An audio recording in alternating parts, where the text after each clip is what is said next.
Welcome to Buddha Bedtime Stories. You've arrived in a quiet space where the wisdom of ancient teachers meets the stillness of your own breath. Tonight, we'll listen together to stories that are more than words. They are whispers through time, echoes from forest monasteries, mountain paths, and simple huts where peace was discovered not in noise, but in silence. Before we begin, take a moment to check in. Where are you listening from tonight? And what time is it for you right now? These teachings have traveled far, and tonight they arrive exactly where you are. Let the noise of the day fall away now. Let your shoulders soften. Let your eyes grow heavy. There's nowhere else you need to be. These stories carry more than meaning. They carry a presence, a felt sense of something timeless, true, and already inside you. You don't have to believe anything, just be here, just breathe.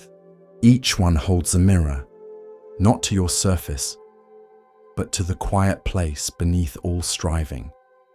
And in that space, something ancient awakens. So, inhale slowly with me. And on your exhale, release the grip of thought. Let's begin now with the first story. There was a spider who spun her web in the rafters of the meditation hall. No one noticed her at first. She was small, thin-legged, her thread finer than the morning mist. But slowly as the days passed, her web grew, spanning beam to beam. A fragile bridge suspended in stillness. A young monk sweeping the floors one morning looked up. He paused. Something about the web held him. It glimmered faintly in the dawn light, each thread stretching toward another as if in quiet conversation. He brought his discovery to the abbot. "Should I remove it?" he asked. "It doesn't belong in the hall." The abbot looked up, tilted his head, smiled. "She belongs exactly where she is," he said, "and perhaps she's teaching more than we are." From that day forward, the monks left the web untouched. They meditated beneath it, bowed in its presence, watched as dew sometimes gathered along its strands, like pearls of stillness. One day, the young monk saw a tiny gnat caught in the web. He felt a pang of sorrow, moved closer, but before he could act, the spider emerged, wrapped the insect, and retreated. He asked the abbot again, "How can something so beautiful cause harm?" The abbot nodded slowly. "A web is not cruel," he said. "It is simply a truth." He continued, "Connection is not always comfort, but everything touches everything else." He gestured around the hall. "You see walls, mats, windows, candles, but they are not separate." He pointed up. "That spider reminds us. One thread trembles, and the whole web feels it." The monk began to notice more. How a sharp word at breakfast changed the tone of the morning. How a kind gesture rippled through the day. How his own thoughts, when tangled, echoed outward into others. One evening during Zazen, a gust of wind slipped through the shutters. The spider's web quivered, and every monk in the room turned slightly. Not toward the wind, but toward the movement of the web, as if they all felt it at once. There is a teaching in the Avatamsaka Sutra. In the realm of Indra's net, each jewel reflects all others. To touch one is to touch the whole. The spider did not preach. She simply spun, her work invisible until noticed. and then unforgettable. Months later, the web collapsed in a storm. Gone, no trace. But the young monk no longer looked for it above. He had begun to see the web everywhere. In the way the cook's ladle touched the soup pot, in the way the bell echoed down the hallway, in the way a smile from a stranger reached deep into his chest. Everything, connected, everything, touching, nothing, alone. It was night when the master pointed. The moon hung low over the monastery roof, pale and full, casting silver light across the silent garden. A group of monks stood beside him, robes drawn tight against the wind. The master raised his hand and extended one finger toward the sky. "See that?" he said. The students nodded. "The moon." He shook his head. "Number that is the finger." Then he smiled softly. "And what it points to is the moon." The monks stood still, unsure. The wind moved the trees. The master lowered his hand and whispered, "Don't mistake the finger for the moon." This is one of the most repeated teachings in Zen, because the mind is hungry for signs, hungry for symbols, hungry for teachers, for teachings, for shapes and systems. It sees the finger and calls it truth, but the finger is just pointing. It is not the truth itself. Imagine you're lost in the forest. A guide lifts a lantern. You follow the light, but mistake the lantern for the destination. You begin polishing it, worshipping it, writing poems about its handle and flame.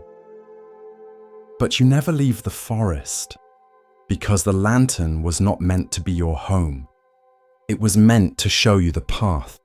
That's what Zen does. It points, but if you hold too tightly to the pointing, you never arrive.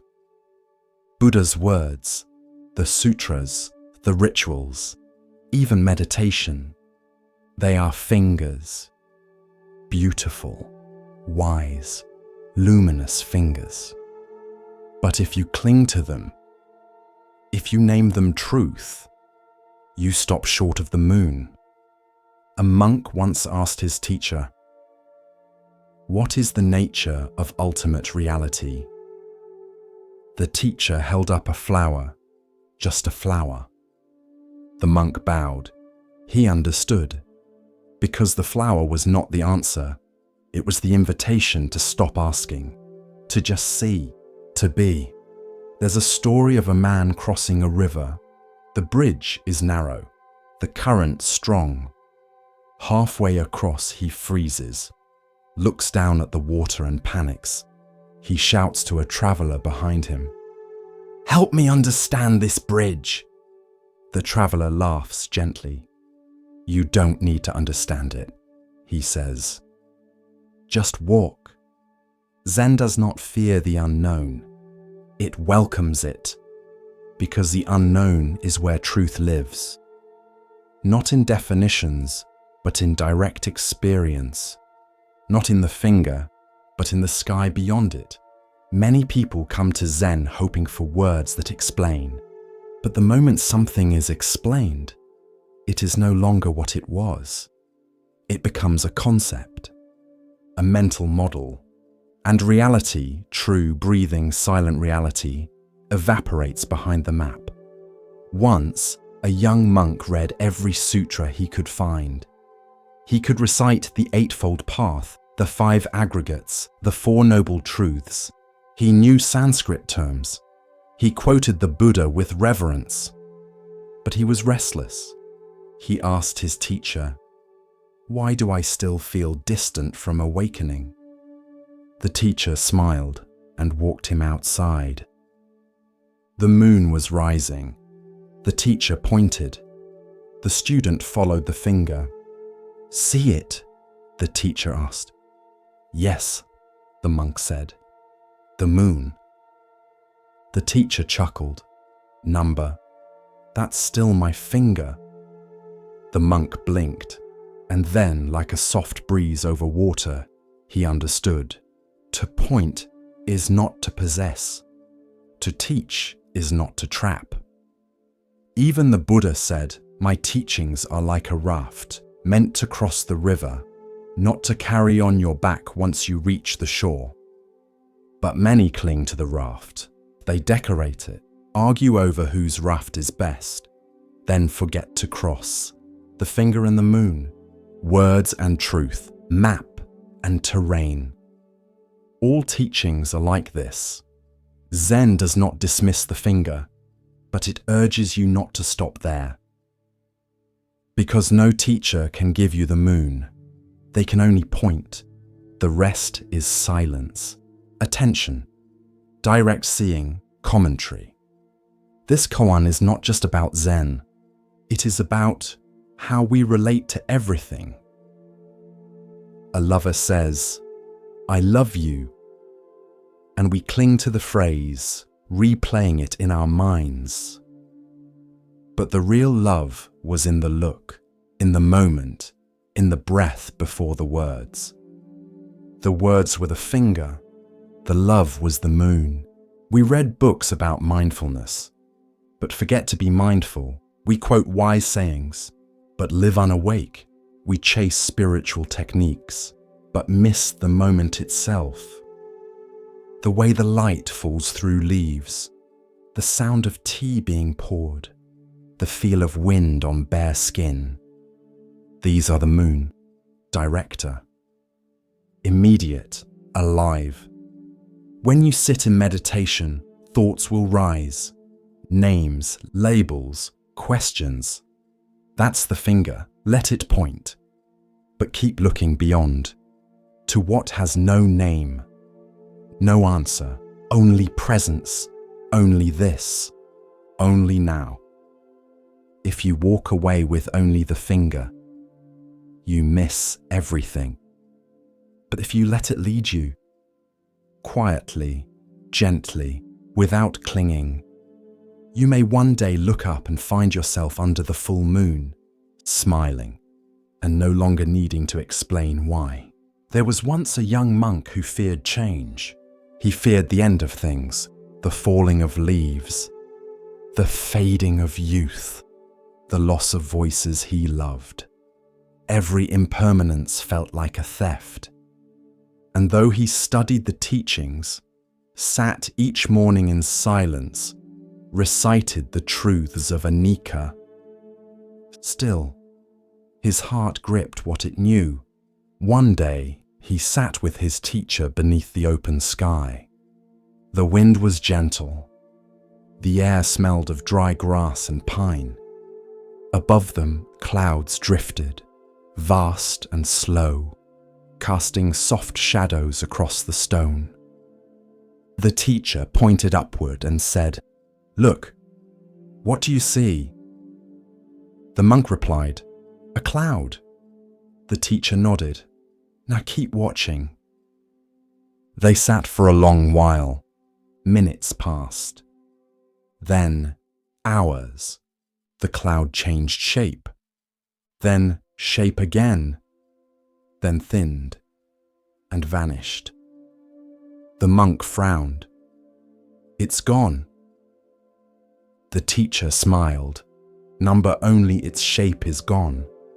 Its water is still in the sky, or falling as rain, or becoming mist. It hasn't ended, only transformed." The monk was silent, and something inside him softened. This is the story of impermanence, and the truth that beyond all change, there is a space that never breaks. Commentary. We fear change because we identify with form. We think, "I am this body. I am this name. I am this role, this relationship, this belief." And when those dissolve, we feel ourselves dissolve. But the Buddha taught, all compounded things are impermanent. All form changes, but emptiness remains. Emptiness is not void. It is spaciousness, the sky that holds all clouds without being touched by them. The nature of mind is like that. Thoughts arise like weather, bright, stormy, dense, scattered, but the awareness that sees them, it remains untouched, unshaken, vast. When you cry, the sky is not wet.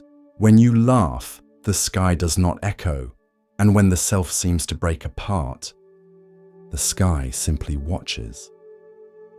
The young monk began to observe things differently. When a flower wilted, he did not mourn its death. He saw its petals return to soil, its stem feed the ants, its color fade into memory. He saw its life ripple onward. He came to understand that nothing truly ends. The cloud becomes rain, the rain becomes river, the river becomes mist, the mist becomes cloud again. So too with us. What we call a self is a cloud, shifting, dancing, dissolving, but never disappearing. And behind it all, the sky waits, not as a place, but as a metaphor for mind, open, unchanging, whole. This is why the Buddha smiled when asked, "What happens after death?" He did not rush to answer, because the question clings to form, and the truth cannot be grasped like a stone. It can only be realized. Like seeing the sky for the first time after years of watching only clouds. The monk later wrote, "My thoughts are not me. My name is not me. I am the space between all that comes and goes." This is not to say life has no meaning. On the contrary, its beauty lies in its movement. Because clouds are only beautiful because they change, and love is precious because it cannot be frozen. So when you feel yourself clinging to a moment, to a face, to a version of yourself long gone, pause, look up, and remember, you are the sky. Everything else is passing weather. As we continue our journey through the wisdom of Zen Buddhism, let us turn to a tale about recognition and the true nature of worth. This is the next story. The Buddha sat beneath a sal tree where the light filtered through in flickering gold. The breeze played gently with the hem of his robe, and the scent of early jasmine lingered in the air. Around him, the monks gathered like ripples around a pebble dropped in a still pond. Quiet, present, steady. They bowed one by one and took their seats on the grass, robes the color of ochre and clay. The forest around them hummed with life, birds calling from high branches, the distant crack of bamboo, and the low murmur of wind moving through tall grass. The Buddha's eyes remained half lowered, still and soft. Then from the circle, a young monk rose. He was thin, his frame taut with discipline, but his brow was furrowed, his lips pressed with quiet unrest. He stepped forward and bowed deeply. "Master," he said, "I have studied the teachings as best I can. I rise before dawn. I recite every sutra. I memorize every verse. I follow every precept. And still, I suffer. Still my mind is troubled. I fear I've become attached to the very teachings meant to free me." He hesitated. Am I clinging to the Dharma itself? The Buddha looked upon him gently.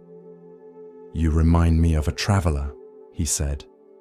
"Let me tell you a story." The monks settled deeper into stillness. The forest too seemed to pause. "There was once a man," the Buddha began. wandering through a thick and treacherous forest. The trees were close, the thorns sharp. On all sides he was hemmed in by danger, wild beasts, hunger, cries in the distance that made his skin crawl. For hours, maybe days, he pushed forward, uncertain and afraid, until he came to a wide, roaring river. On the other side, he could see sunlight falling on an open path. He saw smoke curling from a distant hut. Safety, rest, the way forward. The Buddha paused, letting the image take shape. But there was no bridge, no boat. The current was fierce. He could not swim across without being swept away. So the man worked. He cut branches, wove reeds, bent saplings into shape. With patience, sweat, and determination, he fashioned a raft, just strong enough to carry him. He clutched it tightly, guided it across the swirling water. His heart pounded with fear, but he reached the far bank, soaked, trembling, but alive.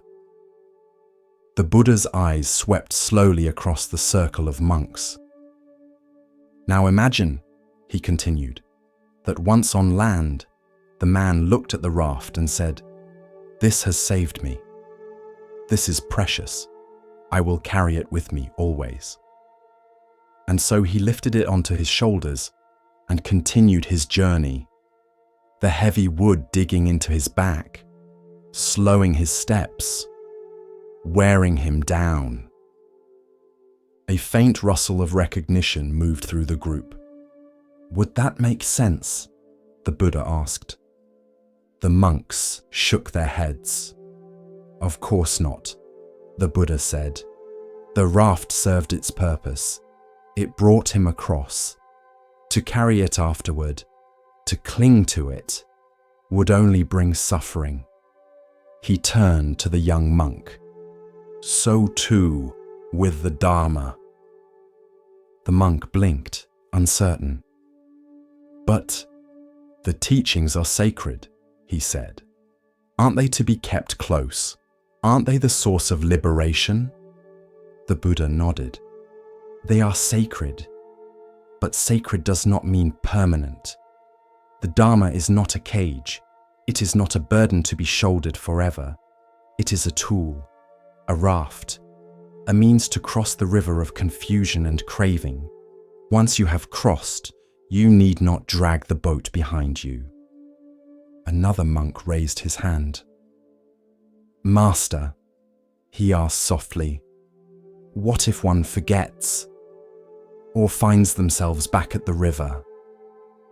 "Then rebuild the raft," said the Buddha. "Relearn, begin again, but never mistake the raft for the shore. The Dharma is not the destination, it is the guide." A hush followed, filled only by the hush of the wind and the rhythmic clicking of cicadas. Later that evening, as the sun descended behind the line of trees and turned the sky to a warm, bruised lavender, the monks returned to their huts, some with new questions, others with lighter hearts. But the young monk lingered. He wandered to the river near the monastery, where the water curled gently around stones and reeds. He sat on the bank, knees pulled in, and listened. The moon had begun its slow rise, casting silver light across the ripples. The monk breathed deeply. He thought of the teachings he had memorized, the sutras chanted, the rules obeyed, the rituals performed. Each had been a plank, a vine, a thread in the raft that carried him across his inner storm. He remembered the fear that had driven him to this path, the grief of his father's death, the anger he once held like a fire in his chest, the shame of worldly desire. Each teaching had helped him cross some inner current, but now, here he sat, dry but weary, clutching the raft as though it were still necessary. And he saw. He had carried not just the teachings, but his pride in them, his fear of failure, his guilt for each imperfect thought, his grasping for perfection, and all of these too were rafts, built to carry him through old pain, meant to be honored, yes, but then let go. He closed his eyes. The breeze shifted. The night deepened. By morning, he rose and returned to the Buddha. He bowed low, his hands open, his heart quiet.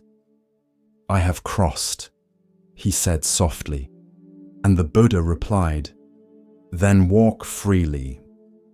No further instruction, no ceremony. Just a smile, the kind that sees without needing to explain. Because truth, like a raft, is not meant to be worshipped. It is meant to be used, held for a time, then released. And so the monk walked on, not empty, but unburdened. He still chanted, still meditated, still studied the sutras. But now he did so not out of fear, not to be perfect, but because he understood their purpose. They were not chains, they were maps, and once you arrive, you do not need the map to breathe. Years later, when a new monk came with the same question, full of guilt, clinging to rules like a man clutching driftwood, he told him of the raft. He pointed to the river and smiled. High in the hills above a quiet town, there stood a temple. Its walls were weathered by wind and time, its steps worn smooth by generations of sandals, its prayer flags faded but still fluttering, and in its tallest tower hung a bell. Massive, bronze, perfectly cast. It had been gifted by a distant king centuries ago, carried up the mountain by oxen and monks, polished each year, respected, admired, but never rung, not once. The bell had a name, Resonance of the Mountain. Inscribed around its rim were words in a forgotten tongue. It was said to hold the most beautiful sound ever forged, so pure, so deep, that it would quiet all suffering for a moment. But no one had ever heard it, because the abbot long ago had made a vow, let the bell only ring when the world is ready to listen. And so it waited and waited. Pilgrims climbed the hill just to see it. Children dared each other to touch the rope, but none pulled. It became a symbol of restraint, of mystery, of potential, and eventually, of silence too deep to question. One day, a novice asked the elder monk, "Why don't we ring it?" The monk shrugged, because it was meant to be rung, but never was. The novice frowned. Then what's the point of its sound? The monk looked out at the horizon and replied, "You tell me." The story of the bell spread like smoke, and in time, people began to wonder how many other bells go unrung, not made of bronze, but of possibility. There was a painter who never showed her art, a musician who kept every song in his notebook, a teacher who knew how to heal but doubted her voice, a young man who wrote letters he never sent, a woman who forgave but never said the words aloud. Each of them had a bell, hanging in the tower of their own life, polished, admired, imagined, but never heard. This is the parable of unused potential. The Dharma teaches us about impermanence, yes, but also about urgency, not frantic urgency, but gentle, clear truth. This life will not wait forever, and the sound in you deserves to be shared. The bell was never rung, not because it couldn't be, but because someone was waiting for perfect conditions, for absolute certainty, for a sign.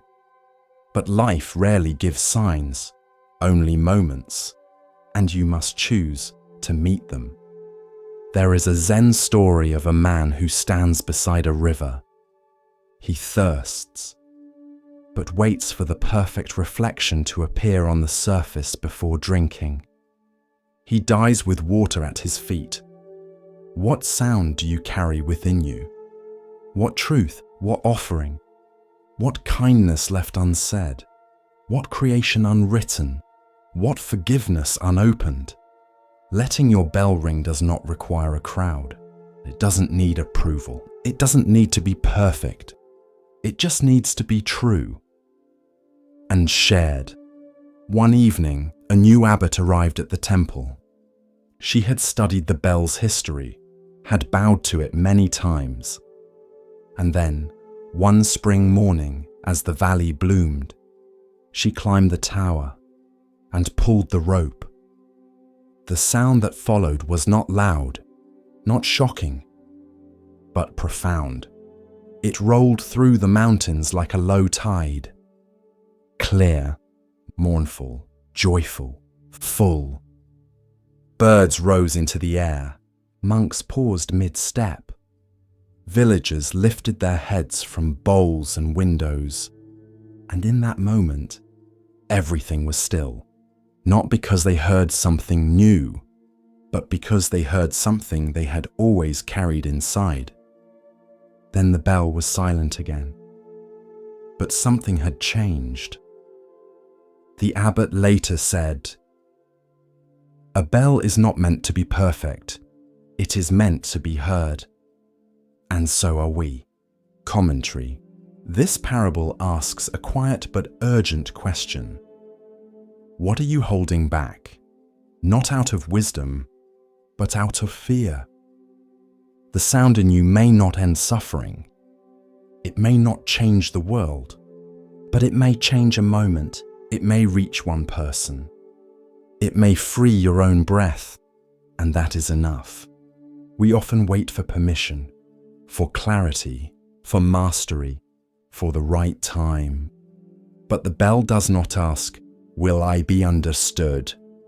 It asks, "Will I be true?"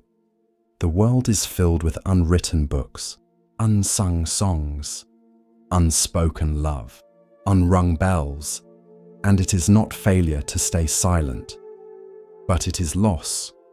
Loss of what could have been shared.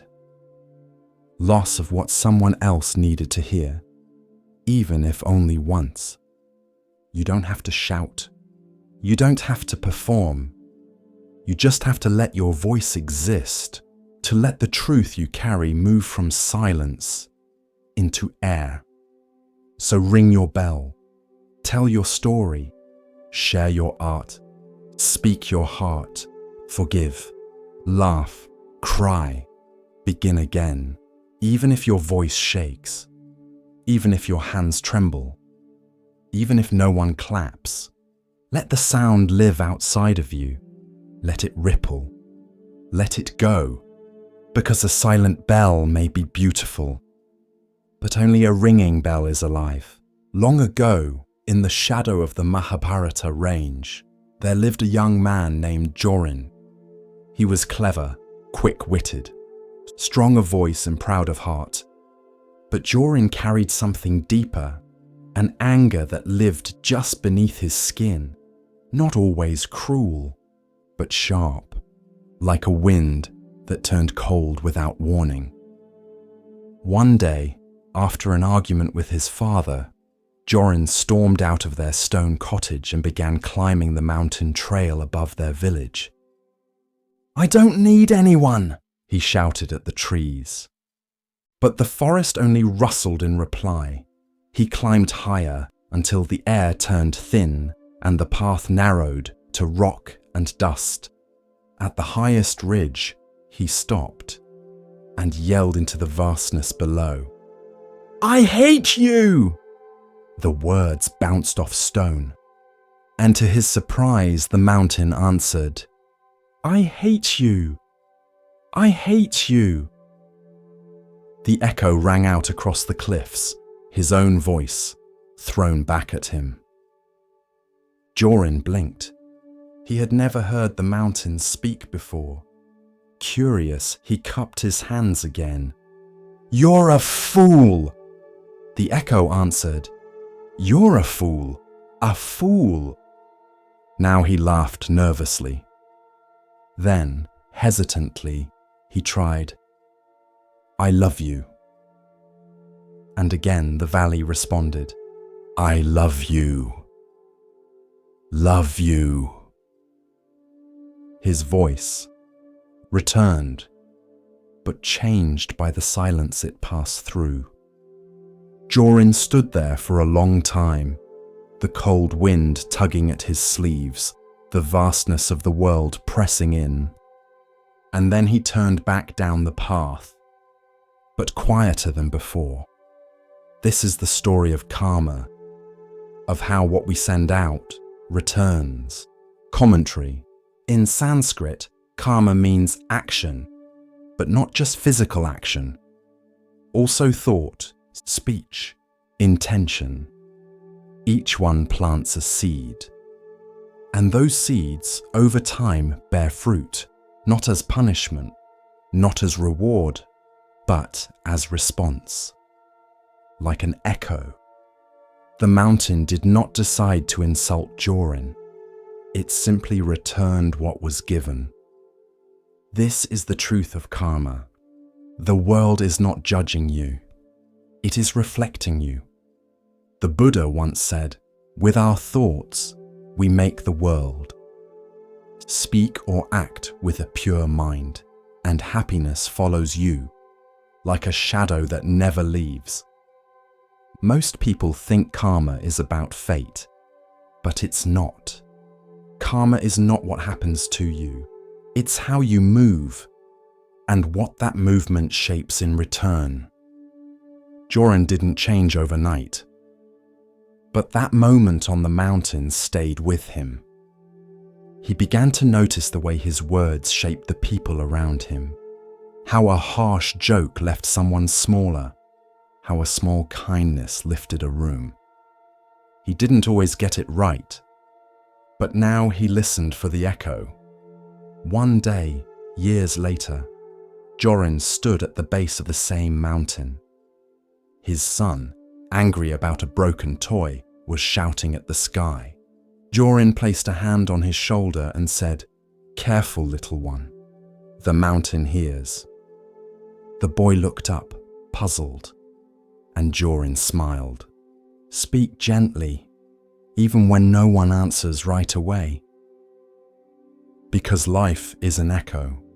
Sometimes it comes back loud, sometimes soft, sometimes years later, sometimes not until your children feel it, but it always returns. So what will you shout into the valley? What kind of world will your words shape? Be mindful of your echoes, because one day you'll hear them again. As we move deeper into the quiet teachings of Zen, we come to a story about seeing clearly and understanding true value. Listen carefully to the next story.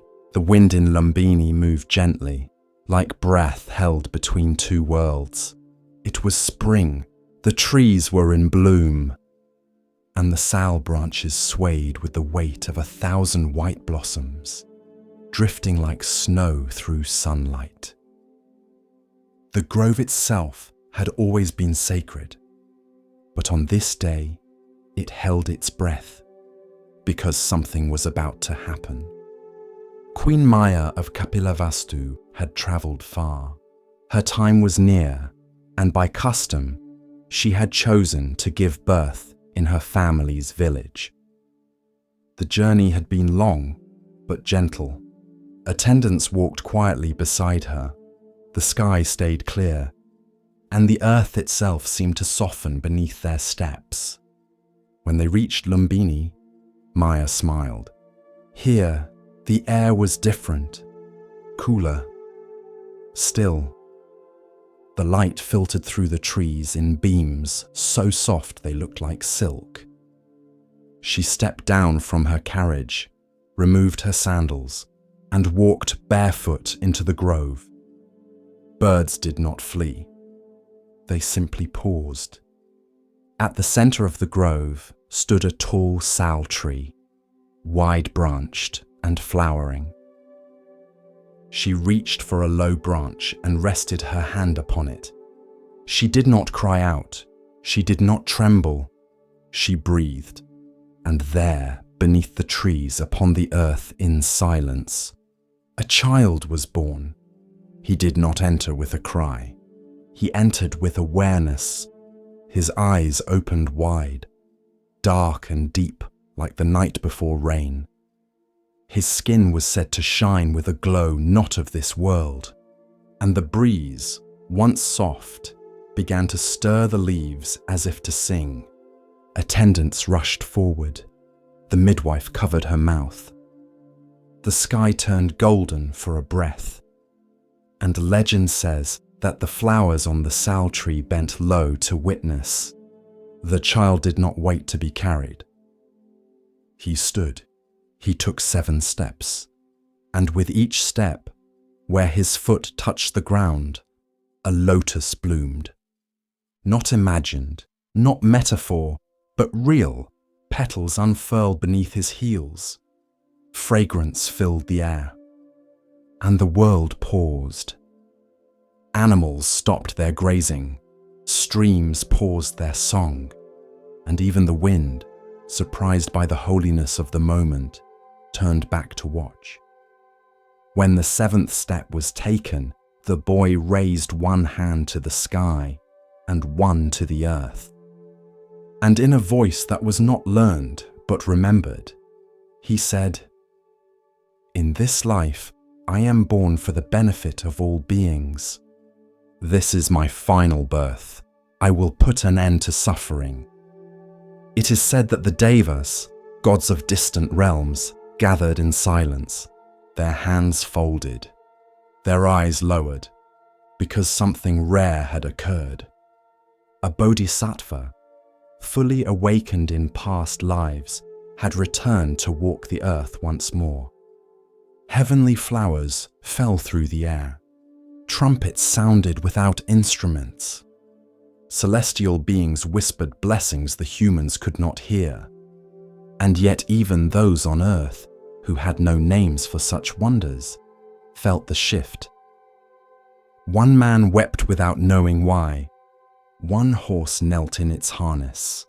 A pot of rice boiled over though no fire was lit. Something had entered the world, something ancient, and entirely new. He was named Siddhartha, which means he who achieves his aim. In his small face, those who looked closely saw both softness and strength, an ocean of stillness behind the movements of a child. He did not laugh more or cry less than other babies, but when he looked into your eyes, it felt as though he saw through the lifetimes you had forgotten.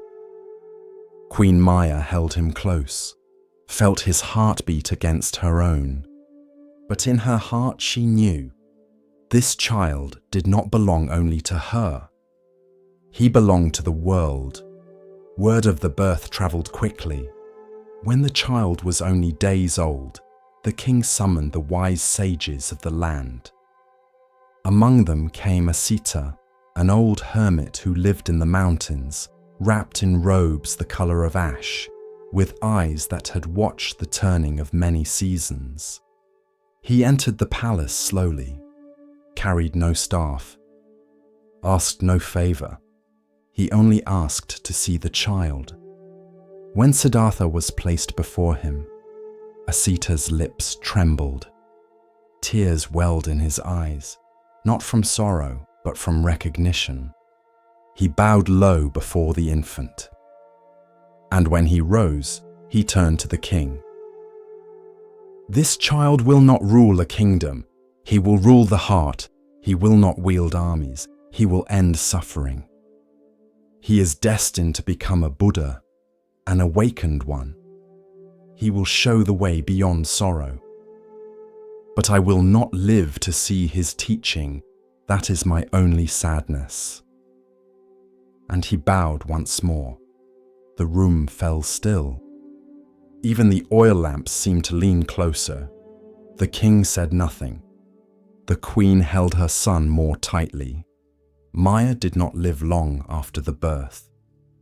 Some say it was her karma to return to the celestial realm, that to carry a Buddha is to carry a world, and some bodies are made only to hold such grace for a little while.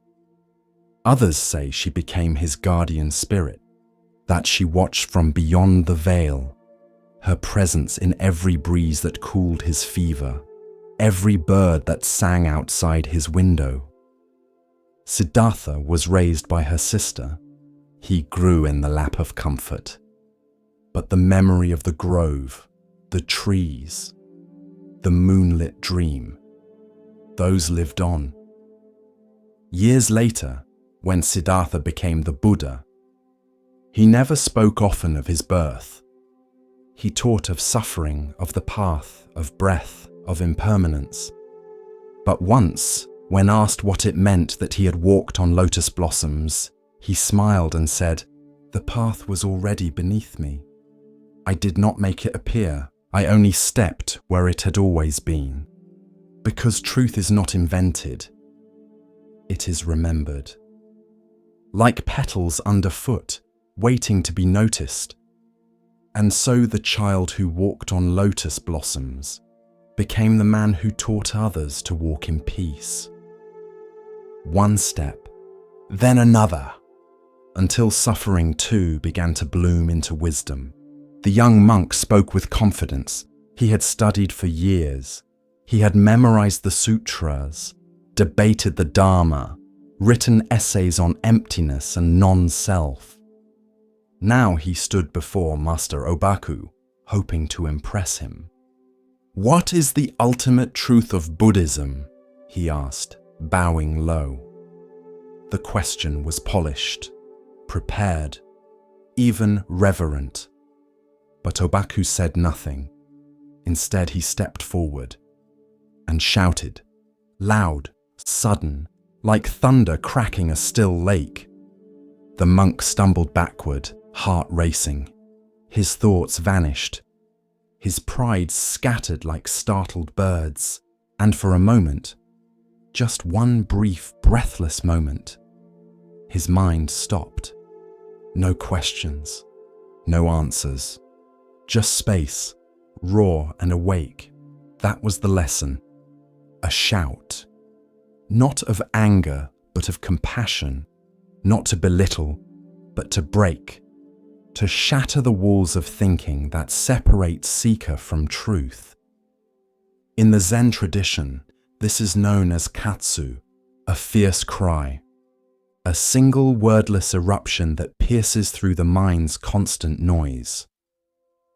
Obaku used it like a blade, not to wound, but to cut away illusion, to jolt the student out of the fog of thought. Because sometimes, you don't need more understanding. You need a wake-up call. Think of a dream. You're walking through it, believing it, responding to it. Then someone shouts your name. You jolt awake and realize none of it was real. Obaku's shout was like that, not a teaching, a waking. Years later, the monk returned. He bowed before Obaku and said, "I finally understand why you shouted." Obaku smiled and said, "Then forget that I ever did." Because even the memory of awakening can become another concept, another prison. Zen cuts not just through delusion, but through the attachment to insight itself. Obaku was a teacher of few words, but when he spoke or shouted, he struck deep. Once another student asked him, "What is the path to liberation?" Obaku raised his fist. The student said nothing, then bowed. Because in that moment he understood. The path was this. Not words about liberation, but the raw, silent, direct presence of the fist before him. Western minds often recoil from this. We're trained to expect kindness to be soft, truth to be calm, teachers to be gentle. But in Zen, compassion doesn't always whisper. Sometimes it roars, because the cage of the thinking mind is strong, and it takes a powerful noise to break it. Obaku's shout was not personal, it was not performance. It was pure action, free from hesitation, free from agenda. A sound that came from no self, and landed in the heart like a bell. Another story is told. A monk was dozing off during meditation. Obaku walked behind him, raised his staff, and struck the ground beside him, hard. The monk jolted upright, eyes wide. The master said only, "If you sleep through life, you will dream of Zen, but never wake to it." The monk bowed. He never fell asleep in the hall again. These moments are not cruel. They are kindness without comfort, because comfort can lull us into dreaming. But Zen is the practice of waking, again and again, until waking becomes your natural state, until presence is all you need. Imagine someone drowning in shallow water. You don't throw them a book about swimming. You pull them up, sometimes roughly, but always with love. That is Obaku's shout, a hand reaching through illusion, grabbing you by the robe and saying, "Wake up." Commentary. Not all teachings arrive gently. Some arrive like a storm, like cold water to the face, like a sound so loud it shakes the thoughts out of your spine. Because truth is not fragile. It doesn't need to be whispered. It just needs to be heard. And often the most compassionate thing a teacher can do is stop trying to explain and simply interrupt. Interrupt the story. Interrupt the me.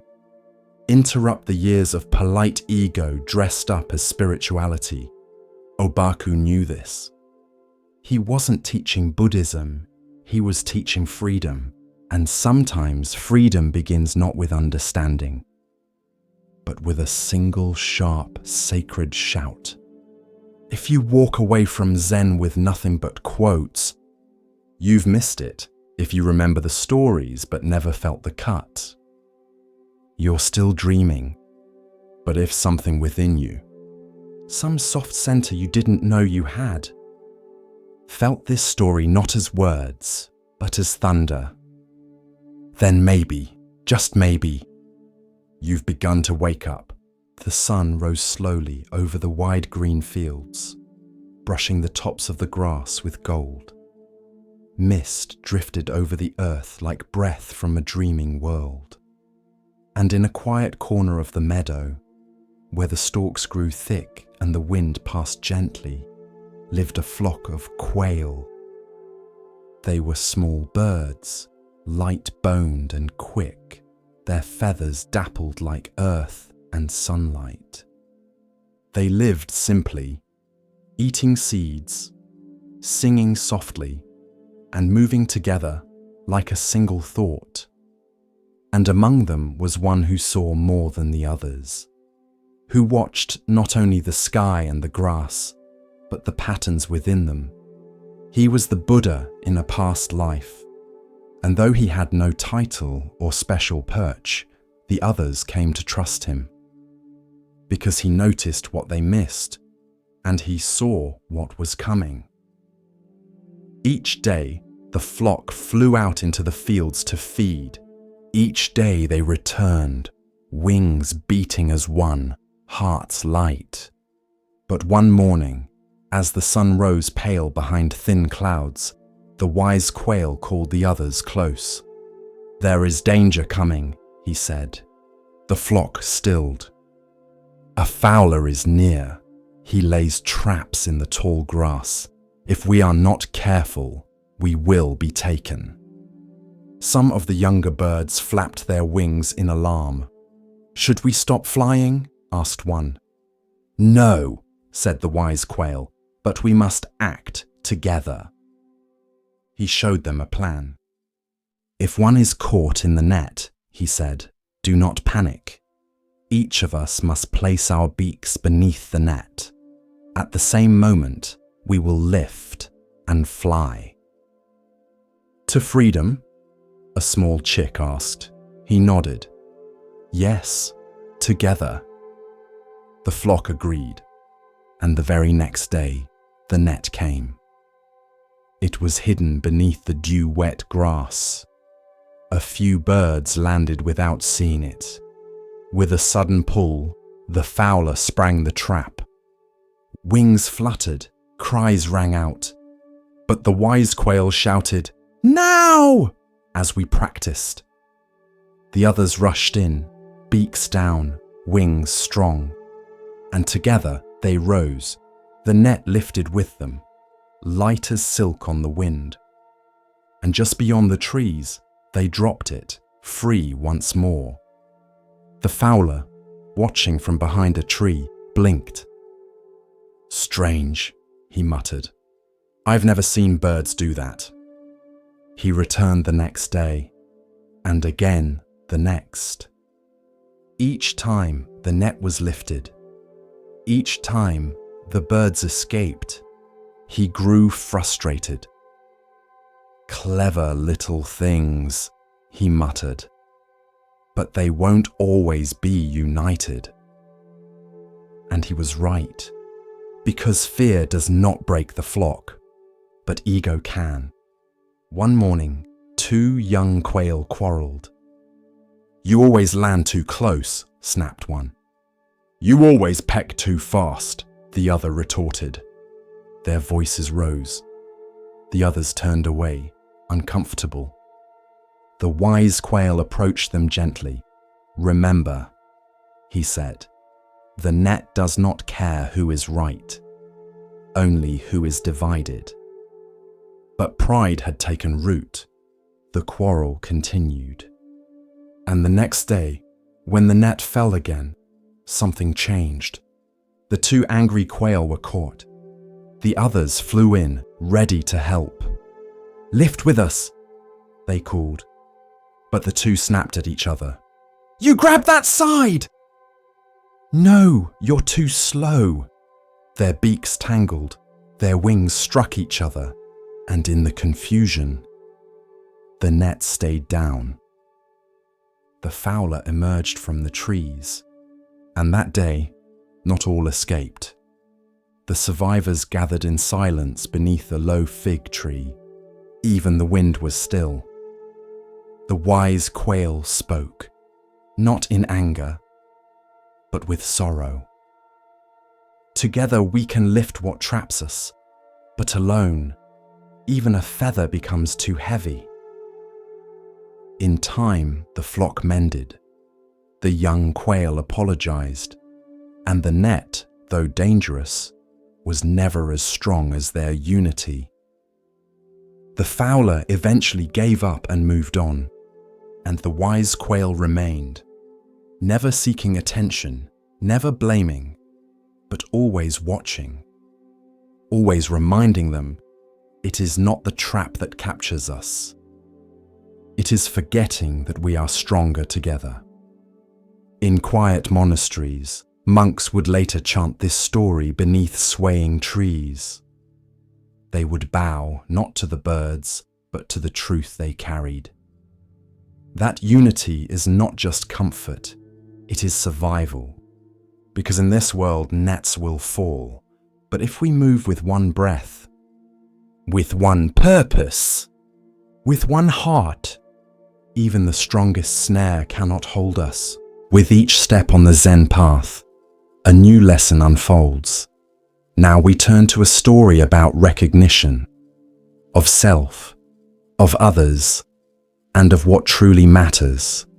Listen carefully to the next story. A monk walked along a dusty trail, his robe fluttering slightly with each step. The morning air was clear, the sun warm but soft. A few birds called lazily from the treetops, but the monk's brow was furrowed. He had been sent to deliver a letter to a nearby monastery, and he was late. He had misread the schedule, taken the wrong turn, and now walked quickly, heart agitated beneath his robe. Each step struck the earth too hard. Each breath was shallow. His mind raced ahead. Will they think me careless? How could I have made such a mistake? I should have left earlier. What kind of monk forgets the path? Then he heard a voice behind him. Excuse me, Sir Monk. He turned to see a young boy, no older than 10, running up the path barefoot. He held something cupped in his palms. The monk paused. Yes? The boy stopped, panting, and held out his hands. Inside them sat a small, round pebble, no bigger than a thumbprint. It's beautiful, isn't it? The boy said. The monk looked down. It was smooth, flecked with tiny bits of crystal, glinting gently in the light. I found it near the stream, the boy said. It looked lonely. I thought maybe someone should notice. The monk smiled politely. That's kind of you. He began to turn away, but the boy looked up at him and said something that stopped him mid-step. Did you see any of the flowers you passed today? The monk blinked. What? The boy tilted his head. You've walked almost a mile. The path is full of little blue flowers, but your robe is dusty and your eyes are tight. You didn't see any of them, did you? The monk looked down at the pebble again. Then slowly, he sat on a flat rock at the side of the path. The boy grinned and plopped down beside him, offering the pebble again. And the monk, still holding the unopened letter, took it gently in his hand. This is the story of mindfulness in ordinary things. Commentary. In Zen, we often speak of awakening as though it is some great flash of light or a sudden shift in consciousness. But often, awakening is small, like noticing a flower you've walked past for weeks, or hearing the sound of your own breath after a hard day, or holding a pebble that simply is. The monk had been walking as if his destination were the only thing that mattered. His hurry had made him blind. Not because he lacked wisdom, but because he had left the present moment behind in favor of imagined shame and future apologies. The boy, with no training and no robe, was more awake than he, not because he had studied sutras, but because he saw what was in front of him, and he shared it. There's a Zen phrase: the miracle is not to walk on water, but to walk on the earth. The monk delivered the letter later that day, but he took a different path back, slower, softer. He paused to notice the flowers the boy had spoken of, tiny blossoms with indigo petals, scattered like spilled paint across the roadside. He bowed to them, then reached into his robe and touched the small pebble still in his sleeve.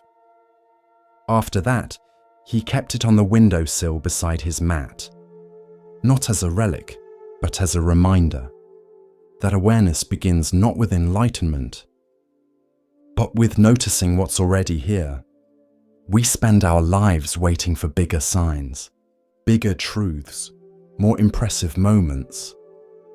But the sacred is everywhere, in the weight of a spoon, the hush of dusk, the rhythm of footsteps, the coolness of a cup before tea is poured. The boy in the story grew up. He never became a monk.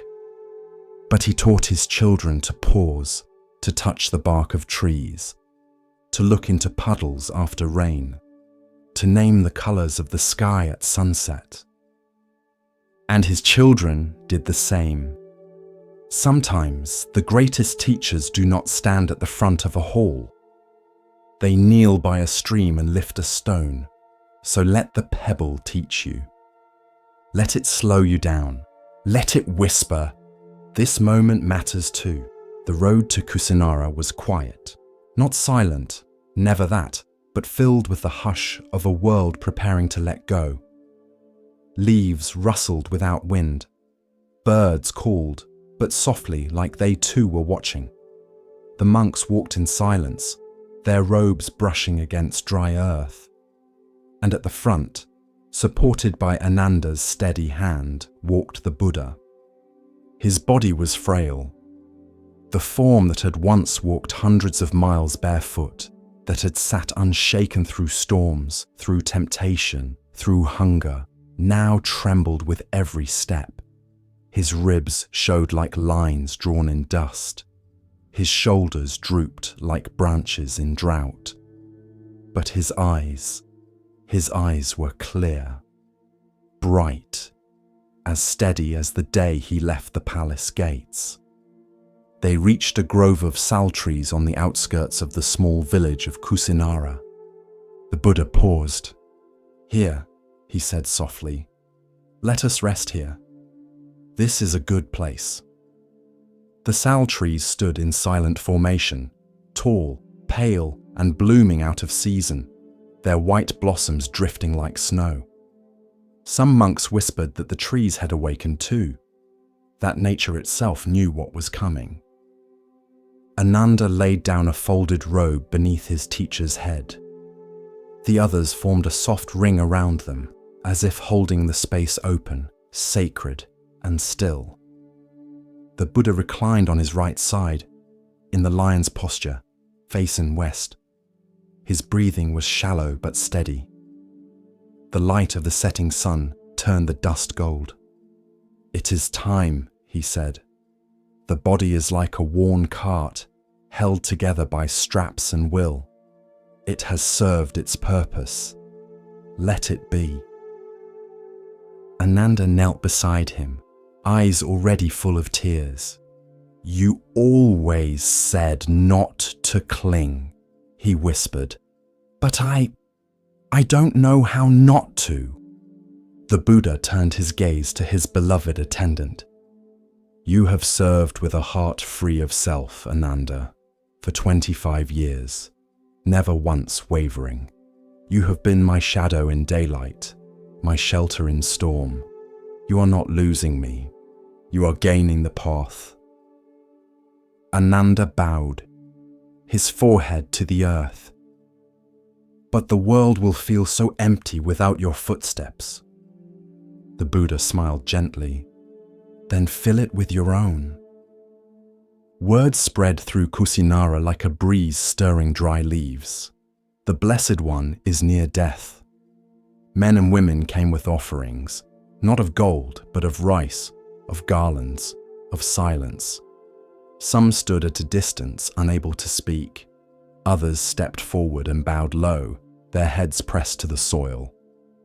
A blacksmith named Kunda came, humbly bearing a meal. A dish of mushrooms and tender greens, prepared with utmost care. The Buddha accepted it with gratitude and blessed the man. Later, as pain overtook him, he turned to Ananda. "Tell Kunda this," he said. "He should feel no regret. 2 meals in my life stand out. The first, offered by Sujata, gave strength for awakening. This one gives strength for release. Both are sacred. Both are complete." Ananda nodded, committing the words to memory. The sun dipped low. The monks gathered beneath the sal trees, their hearts heavy. Some sat in deep meditation. Others simply watched their teacher, afraid to blink. The blossoms continued to fall gently, like the breath of the world slowing down. The Buddha opened his eyes. Perhaps some of you think the teacher is gone. We have no one to guide us now, but that is not so. His voice was calm, though each word required effort. You must be your own lamps. Be a refuge unto yourselves. Take the Dharma as your island. Do not look outside for shelter. A long silence followed.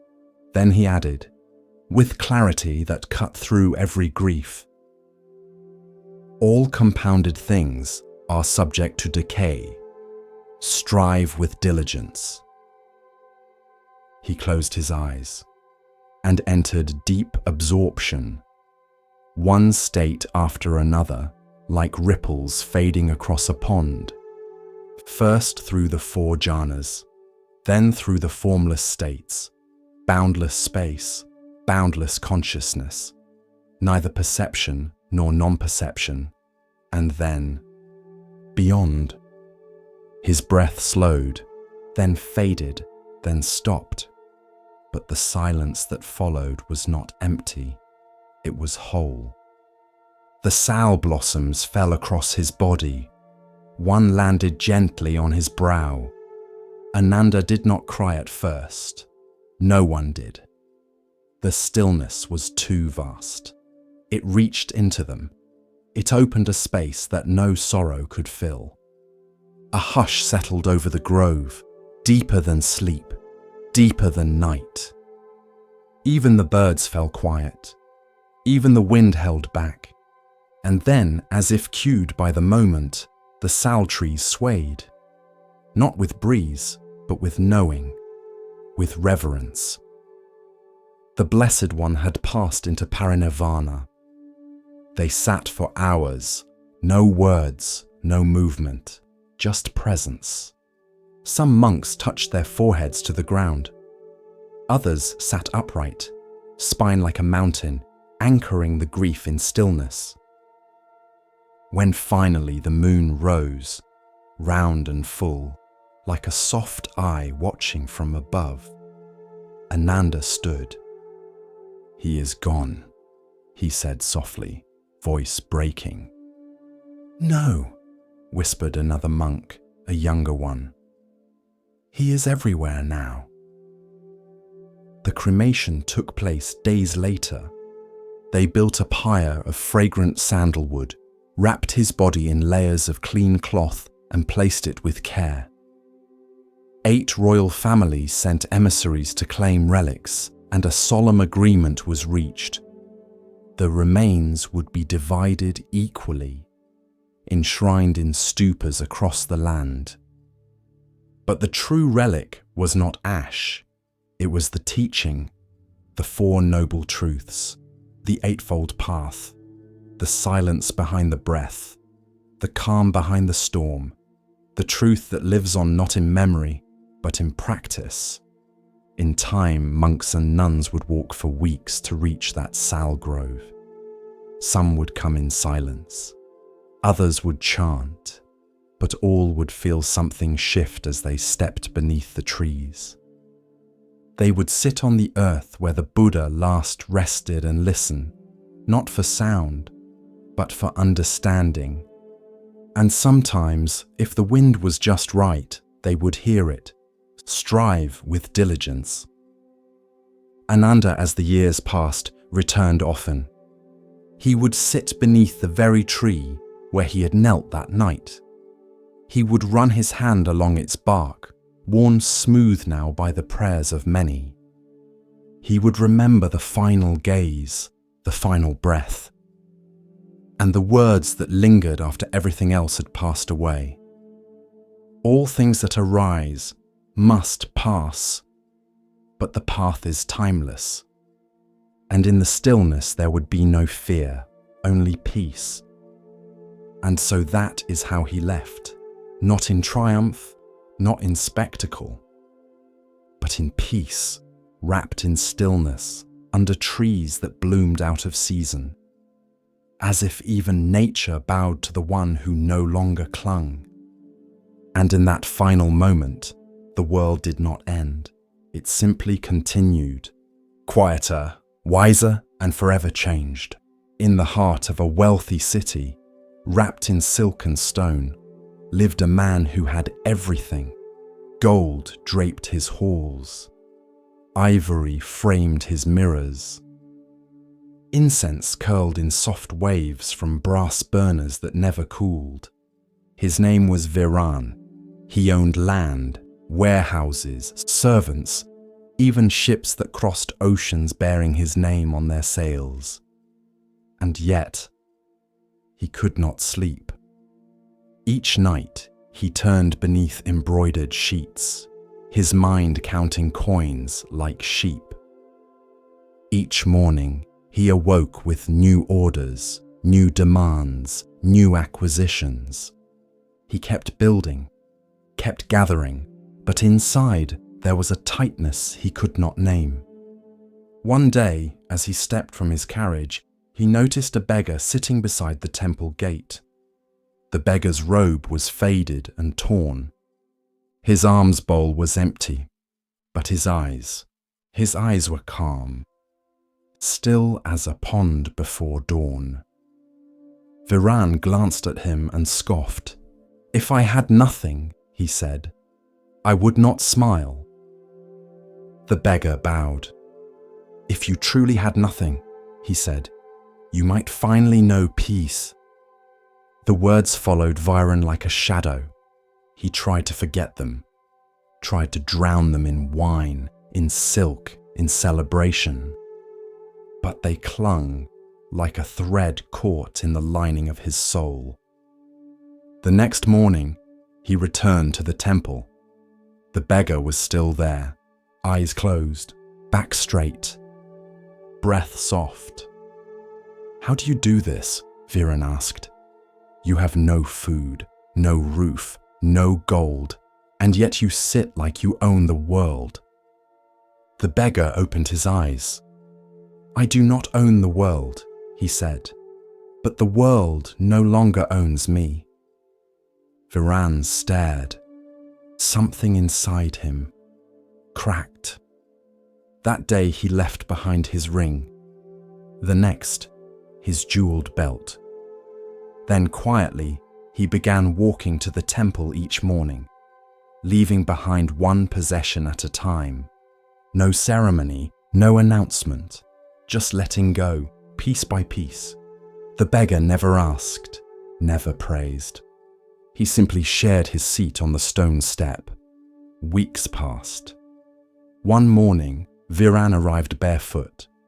No rings, no silks, no guards, only his breath and the ache in his knees. He sat beside the beggar, closed his eyes, and for the first time in years, he felt nothing pulling at him. No hunger for more, no fear of losing, no need to be seen, just stillness. He opened his eyes. "Have I become poor?" he asked. The beggar smiled. "No," he said softly. "You've become free." This is the story of true wealth, the kind that doesn't glitter, but glows from within. Commentary: wealth is not evil, it is neutral. Like a knife, it can feed or wound. Like fire, it can warm or consume. The Buddha taught that attachment, not possession, is the root of suffering.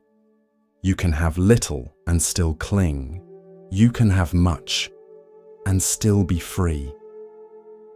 The beggar was not rich in gold, but he had space. He had his breath, his presence, his peace. He was not owned by anything, not even his own suffering.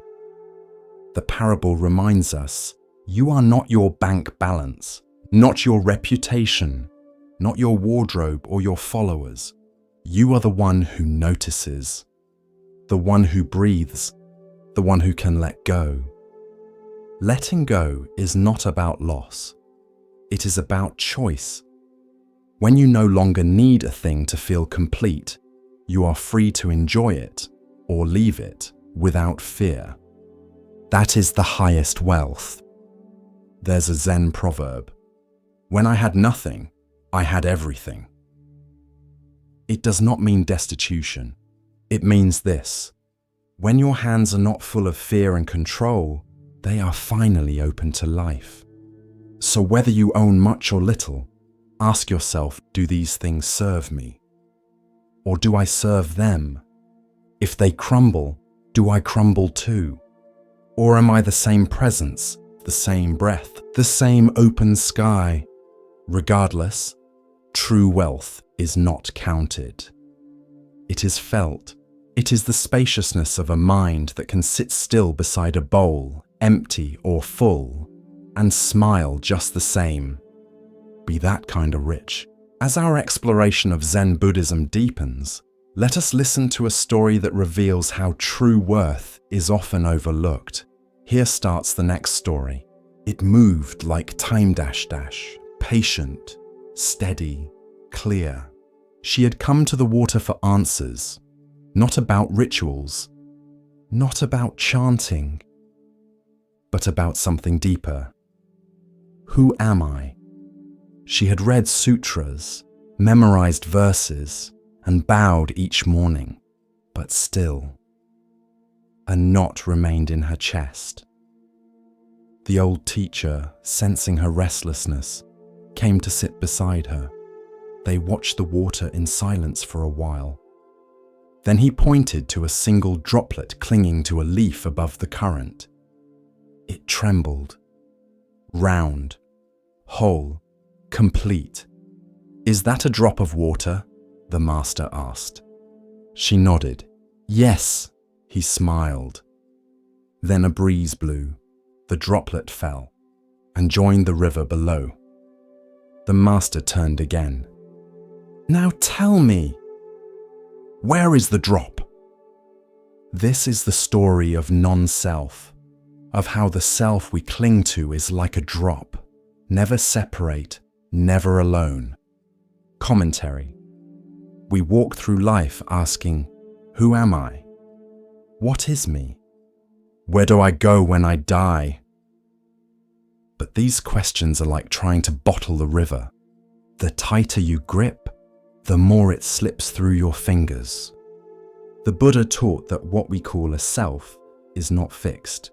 No eternal soul, no unchanging core, only process, only flow, body, sensation, perception, mental formations, consciousness. These 5 aggregates arise and pass like waves. There is no boat, only current. The novice sat with this for many days. She stared at her reflection in the water, noticing how it changed when the wind blew, how it vanished when a stone was thrown, how it returned when the ripples faded.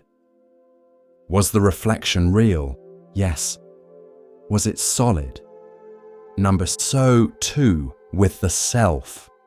We exist, but not as a thing, as a movement, a flame, not a statue, a song, not a stone. One night, the novice had a dream.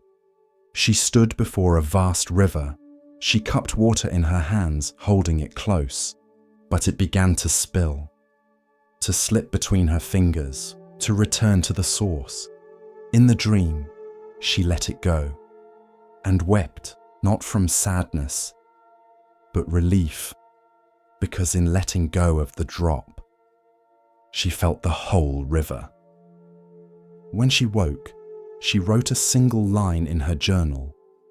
"I am not a drop in the river, I am the river in a drop." This is the heart of rebirth too, not the soul traveling from body to body, but conditions unfolding, like water taking many forms, cloud, rain, stream, mist, but always water. You are not this name, not this face, not even this mind.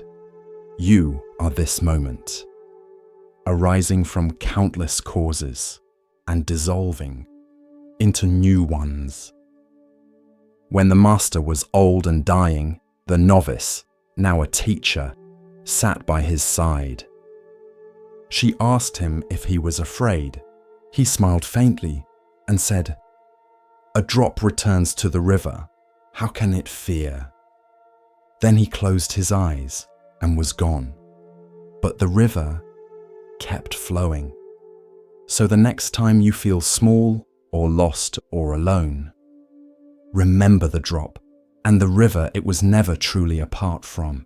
The master was dying, not suddenly, not tragically, just quietly, like a season completing itself. His name was Master Togen, and he had taught for over 40 years. He never raised his voice, never insisted, never asked to be followed. But people came to him, pilgrims, monks, farmers, children, because when he looked at you, you felt seen beyond your name. Now, his breath was thin, his hands still, his body a whisper of what it once was. The disciples gathered at his bedside, each wondering the same thing. Would he speak? Would he leave them with one final truth, a farewell teaching, a verse, a koan? They waited, hearts leaning forward. But Master Togen said nothing, not even a word. He only gestured, weakly, to the small table beside his mat. Upon it stood a single candle, lit and steady. The wax had melted low. The flame burned soft but sure. The master's eyes lingered on it. Then he closed them and let go. The room held its breath. The disciples watched the candle. It flickered once, then twice, and just as the master's body cooled, the candle went out. No wind, no touch. It simply ended. This is the story of teaching through presence, of the final lesson not spoken, but lived. Commentary. We often believe the greatest teachings must be loud, dramatic, revolutionary, clear. But in Zen, the most profound truths are quiet. They arrive not with thunder, but with the stillness of a candle extinguishing itself. Master Togen's disciples wanted words, something to cling to quote, to remember. But he gave them something deeper, a mirror. The candle was his body, burning with presence, giving light, warming others, and when its time came, it did not resist, it did not protest, it simply completed its purpose and disappeared. That is the nature of life. To arrive, to offer, to pass. To resist this is to suffer. To accept it is to awaken. Some monks cried. Some stared at the floor. But one young disciple remained still, eyes on the wick. He bowed deeply and said, "I understand." The abbot later asked him, "What did you understand?" The young monk replied, "Nothing lasts, but everything lights the way while it's here." We fear death, but what we fear more is the idea of being forgotten, of being meaningless. So we seek last words, final victories, something to prove we existed. But Master Togen left only a flame, because the point was not to be remembered. It was to burn fully while here. The candle did not save its wax, did not ration its glow. It gave everything, slowly, humbly, until there was nothing left to give. and then it bowed out. That was his teaching. There is a Zen phrase: when the light is gone, do not seek it in the ashes. The disciples learned this that day, not from a sermon, but from the absence that remained.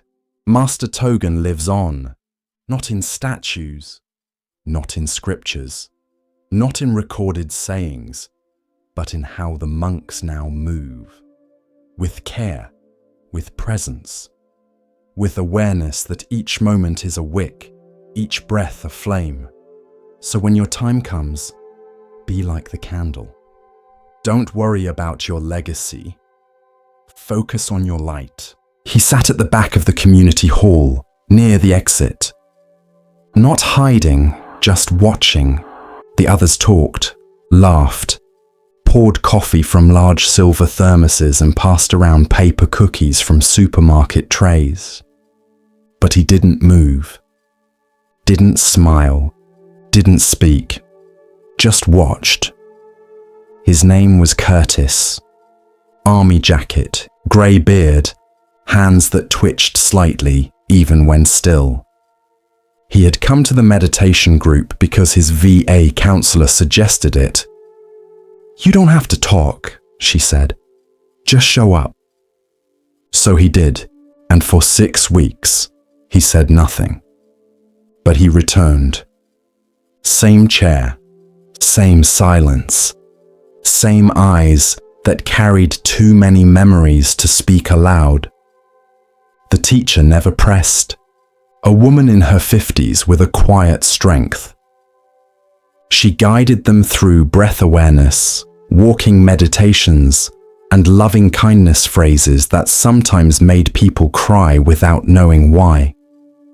Curtis never joined the group circle, never chanted, but he always listened. This is not a story about what was said. It's a story about the space that held what could not be said. One evening, during a guided meditation, the teacher said, "Imagine someone you've never forgiven.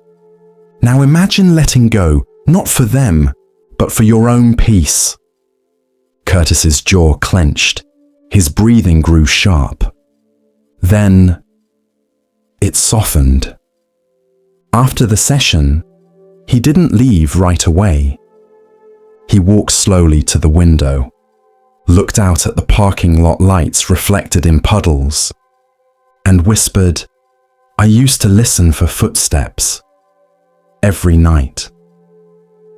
The teacher said nothing, just turned to stand beside him. Curtis continued, eyes still out the window. "In Iraq, we slept light. One sound, just one, meant someone might die. When I came home, the silence felt louder than the gunfire." She nodded, not with pity, but with understanding. "The breath," she said softly, "is where the past visits, but does not have to stay." Curtis nodded once, not to agree, but to acknowledge. In Buddhism, there's a concept called the middle way. Not indulgence, not denial, just being with what is without running or pushing. Curtis didn't heal overnight. There was no miracle. But he started walking more, started breathing deeper, started sitting with his pain instead of being swallowed by it. And slowly, the silence became less sharp. One night after the group had left, he stayed behind. He rolled up the mats, wiped the floor with quiet care, turned off the lights, and before he left, he bowed. No one saw it, no one needed to. There's a koan that says, "Show me your original face, the one you had before the world told you who to be." Curtis was learning to meet that face again. Not as a soldier, not as a broken man, but as someone who could sit with sorrow without becoming it. One evening, a new veteran came to the group. Stiff posture, uneasy eyes, Curtis noticed. After the session, he walked over and offered a single sentence. "Don't worry, you don't have to say anything." Then he sat down beside him, and they watched the rain together. Healing isn't loud. It's not sudden. Sometimes it sounds like silence learning to be gentle. Continuing along the path of Zen insight, we pause now to hear a teaching about perception and hidden value. Listen carefully to the next story. The monsoon rains had passed, and the forest paths of Kosambi steamed with quiet life. Leaves dripped with silver beads. Frogs croaked low from the shadows.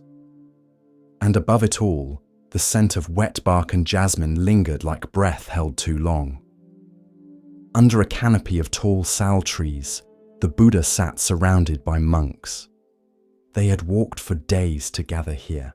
Some were old, most were young, their robes still crisp from devotion, their minds still sharp with questions. And today, the Blessed One had agreed to speak, not of morality, nor of meditation, but of something far subtler, of misunderstanding. He began, not with pronouncement, but with silence. Then, as the breeze shifted through the trees, he spoke. "There are those," he said, "who come to the Dharma like a man searching for a serpent." A few monks glanced up. Serpents were no small matter in these woods, slender and swift, some deadly, some divine. "This man," the Buddha continued, "is told that a snake dwells near the roots of a great tree, so he goes into the forest to catch it. But he does not learn the proper way. He does not bring a forked stick. He does not wait for the right moment. He sees movement in the grass and lunges with bare hands." A few younger monks leaned forward. "What happens?" one whispered. The Buddha's gaze passed over them like moonlight on water. "He seizes the snake by the tail." A ripple of discomfort passed through the listeners. "And the snake," he said, "twists and strikes." He paused. "And so it is with those who take hold of the Dharma wrongly, grasping at the tail, not understanding the nature of what they hold. And when it turns against them, they blame the teaching, never seeing that it was their own hand that erred." Silence fell again. It was not a parable to soothe, but to stir. For many in that circle had studied hard, memorized discourses, debated with pride. They recited verses in the marketplace, corrected others in the villages, and took satisfaction in knowing the words of the Buddha by heart. But the words were not the snake, and the Buddha knew it.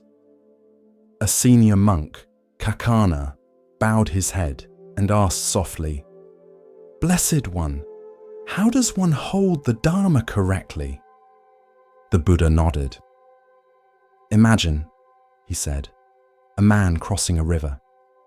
The current is swift, the far bank promises safety, and he finds no boat, no bridge. So he gathers branches, grass, and reeds. He binds them tightly. He makes a raft." The monks followed, some nodding. With effort, he crosses the water. And when he reaches the other shore, does he carry the raft on his back for the rest of the journey? A few smiled. A few looked unsure. "No," said the Buddha. "He leaves it behind, grateful, respectful, but he does not cling to it.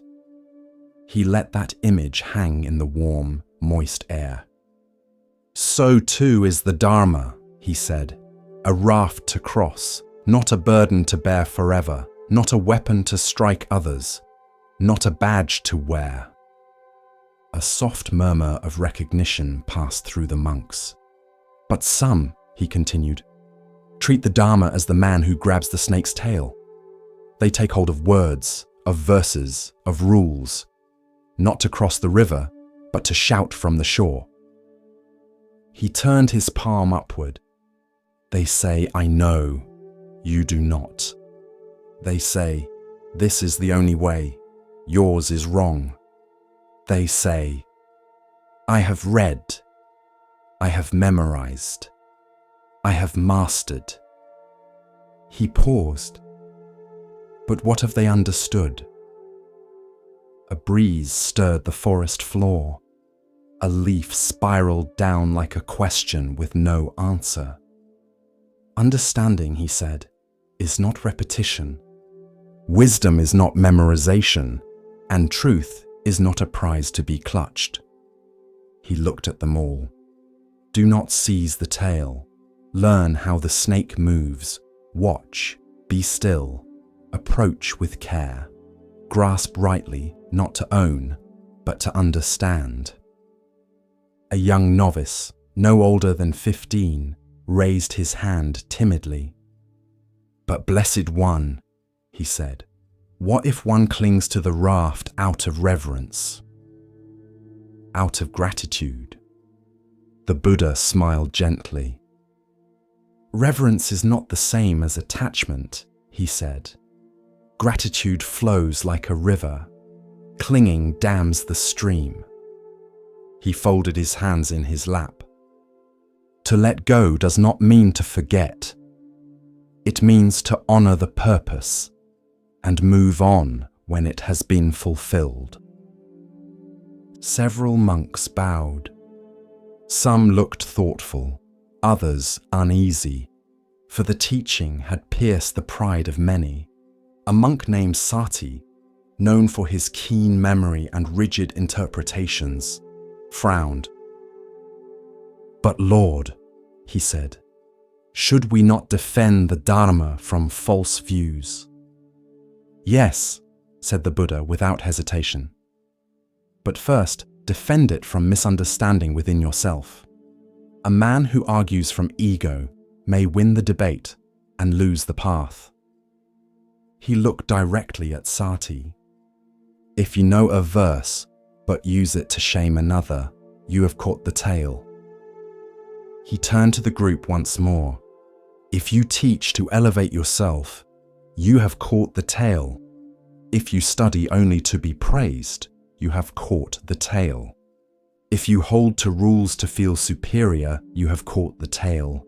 And if you mistake knowledge for wisdom, you have caught the tail. The forest was utterly still now. Even the birds had quieted. And when the snake turns and bites, the Buddha asked, you will say the Dharma is false, that it failed you, that it was sharp, cruel, or useless, but the snake was never to blame.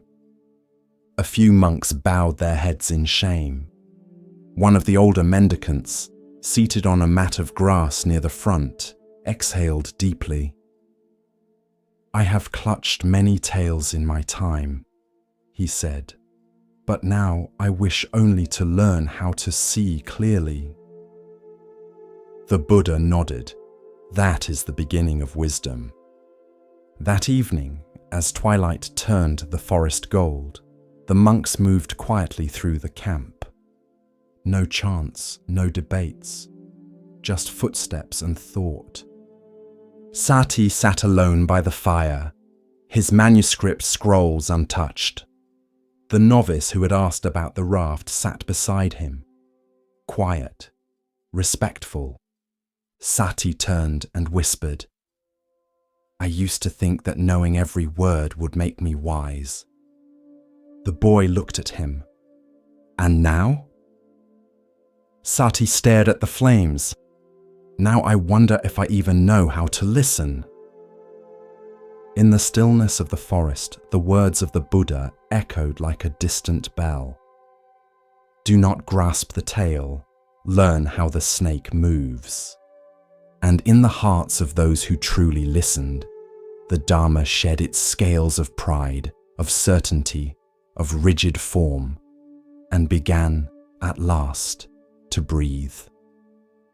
The lake shimmered like a mirror at dawn. Mist hovered just above the water, rising in soft spirals. On its banks, reeds bowed gently in the morning breeze, and lotus blossoms opened their pink faces to the sun. In the middle of the lake stood a small island, quiet, green and hidden from the world. And on this island, in a nest woven from reeds and grace, lived a bird unlike any other. He was a mallard, but not an ordinary one. His feathers were not grey or brown, but a deep, radiant gold. He glowed like a flame in flight, and his heart was as generous as his form was rare. He was the Buddha in one of his many past lives. Once, long ago, he had been a man, a kind and devoted father to 3 daughters. After his death, reborn as a golden bird, he remembered the love he had once held for his family. I cannot be their father again, he thought, but I can still care for them. So he flew across hills and rivers, forests and fields, until he reached the cottage where his daughters now lived, alone, in quiet poverty. He landed gently on the windowsill. When the eldest daughter saw the glowing bird, her eyes widened. The bird spoke, softly, from a heart still bound by love. I have come to help. Pluck one of my feathers and sell it. It will feed you for many days. The girl hesitated, but the bird bowed his head. It is freely given. She plucked a single feather, golden, smooth, and warm to the touch. And as the mallard took flight again, the room seemed to glow with a little more hope. Days passed, then weeks, and each time the daughters began to hunger, the bird returned, offering a single feather, no more. Their home grew brighter, their faces fuller. But the bird too remained bright, his feathers returning, his heart untroubled. Until one day, greed crept into the house like a shadow at dusk.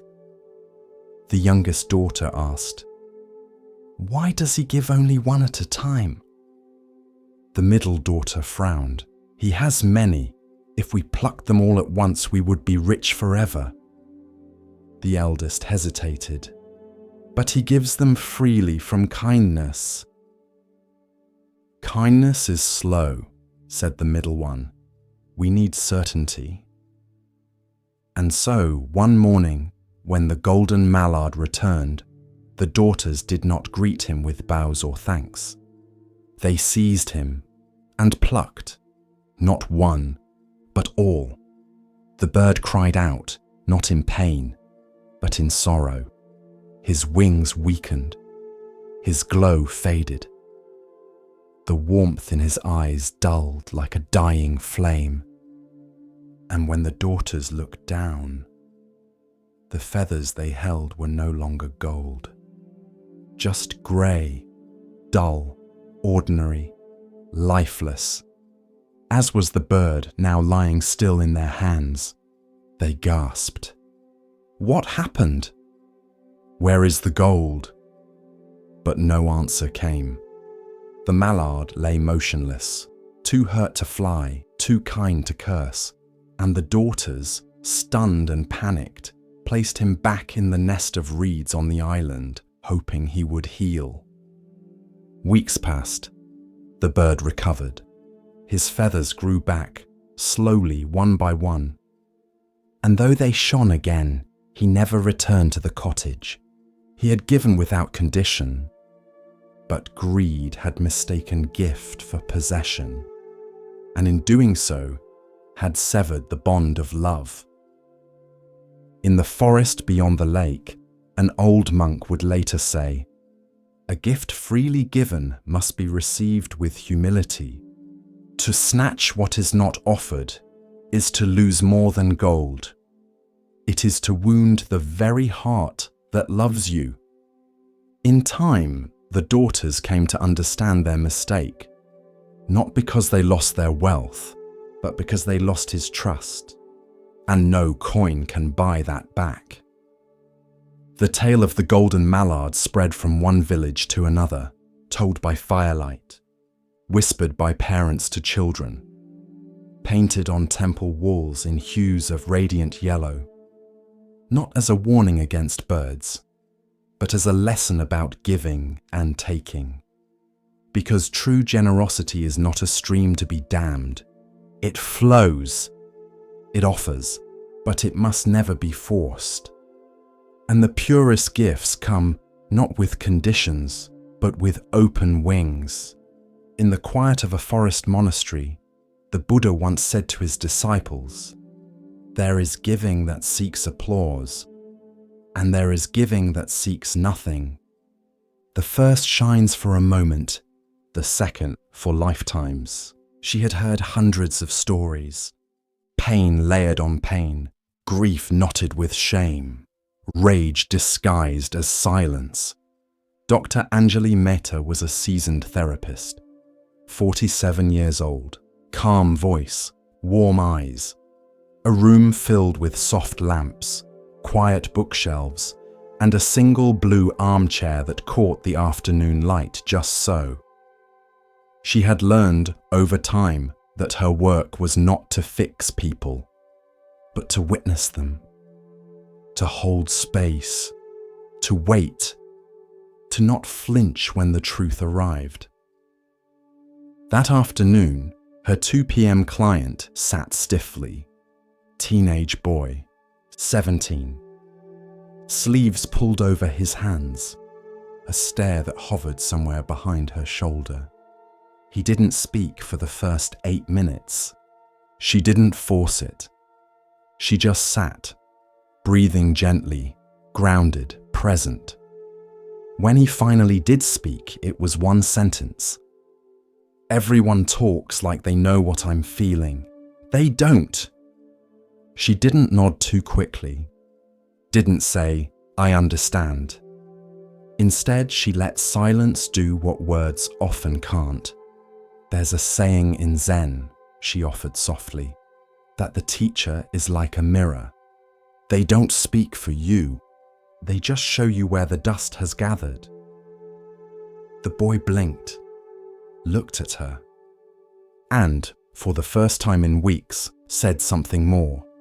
There is a deep wisdom in the pause, the moment between a question and an answer, the breath between emotion and reaction, the silence that honors pain without trying to patch it. Anjali once had a mentor who said, "You don't need the right words, you need the right presence." She had taken that to heart. Her patients didn't always thank her, didn't always improve quickly, but many came back. Because there aren't many places in the world where someone will sit with your brokenness without trying to sweep it away. She remembered an older woman once, widowed after 42 years. The woman cried for 45 minutes straight. Anjali didn't interrupt, didn't analyze, just handed her a tissue and stayed. At the end of the session, the woman whispered, "You're the only person who didn't tell me to be strong." Anjali said nothing, but later she wept, not from sadness, but from the honor of witnessing someone's unguarded truth. Therapists are trained to listen, but Anjali had learned to listen beneath the words, the tightening of a jaw, the hesitation before a name, the breath that catches after, "I'm fine."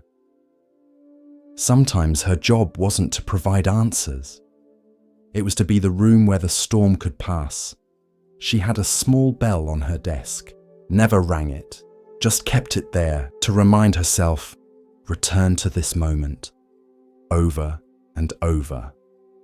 One evening, after a long day, she wrote in her journal, "People come in with tangled lives. I don't untangle them, I just hold the threads until they can begin to see the pattern. The boy in the blue hoodie came back the next week, and the next. He still didn't say much, but he sat and listened, and didn't flinch when she said his name. It was a start. And sometimes that is enough. As we drift deeper into the still waters of Zen, a quiet teaching begins to rise, one that speaks of clarity and of value not always seen. Listen gently now. The next story begins. In a cafe by the park, a young boy sat across from his mother. The table was small, just enough for 2 mugs, 1 half-drunk hot chocolate, and a croissant with a single bite missing.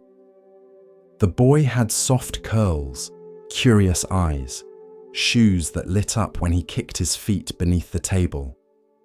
He watched his mother, hoping for her eyes. But she was scrolling, thumb steady, neck bent, face bathed in blue light. She nodded every now and then, murmured a but her gaze stayed tethered to the glowing screen. This is not a story about blame. It's a story about forgetting, about the quiet erosion of presence, and the way a moment, once missed, does not return. The boy reached into his pocket and pulled out a rock. Not a fancy one, just smooth, grey, shaped like a teardrop. He set it gently on the table, waited. She scrolled. He tapped it with a finger, rolled it in a little circle, whispered something to it. She didn't look up. The server passed by and smiled at the boy. "Is that your treasure?" The boy nodded. The mother didn't hear. Presence isn't always taken. Sometimes it is quietly surrendered. We trade it for urgency, for likes, for news we cannot change. And meanwhile, a child sits across from us, glowing not with pixels, but with life. The Buddha once said, "Do not dwell in the past, do not dream of the future. Concentrate the mind on the present moment." But the present must be chosen. It cannot shout louder than a screen. Later that day, the mother posted a photo. "Hot chocolate with my little one, coffee heart grateful." The boy was blurry in the background, looking at her. She never noticed. One day, the rock was gone, replaced by a drawing. 2 stick figures, one big, one small, holding hands. The sky above them filled with birds that looked like wide letter V's. He slid it across the table. She liked it, said, "Cute," snapped a photo, shared it instantly. Didn't ask what the birds were. Didn't ask if the smaller figure was sad. But the boy said nothing. Children know how to speak through absence. Presence is not just being near. It is attention. It is seeing the person across from you, as if this moment will never come again, because it won't. One afternoon, the boy stopped bringing things. No rock, no drawings, just silence. He stirred his chocolate with slow circles, watched the steam rise and disappear, watched her eyes disappear too. Then one day, the phone died. Just as she reached for it, the screen went black. The world returned. She blinked, looked around, looked at him. He stared back, wide-eyed. Hope and doubt mixed in his quiet. She reached across the table, took his hand. For the first time in a long time, he didn't pull away. They sat like that for 5 minutes, not speaking, just holding the now. When the server came to clear the table, the boy whispered, "She's back." The server smiled. Yes, I see. Presence does not demand perfection, only noticing, only returning, again and again. Like breath. Years later, when the boy was older, he would keep the old rock in a box. It would feel heavier than he remembered, not because of weight, but because of what it once tried to carry.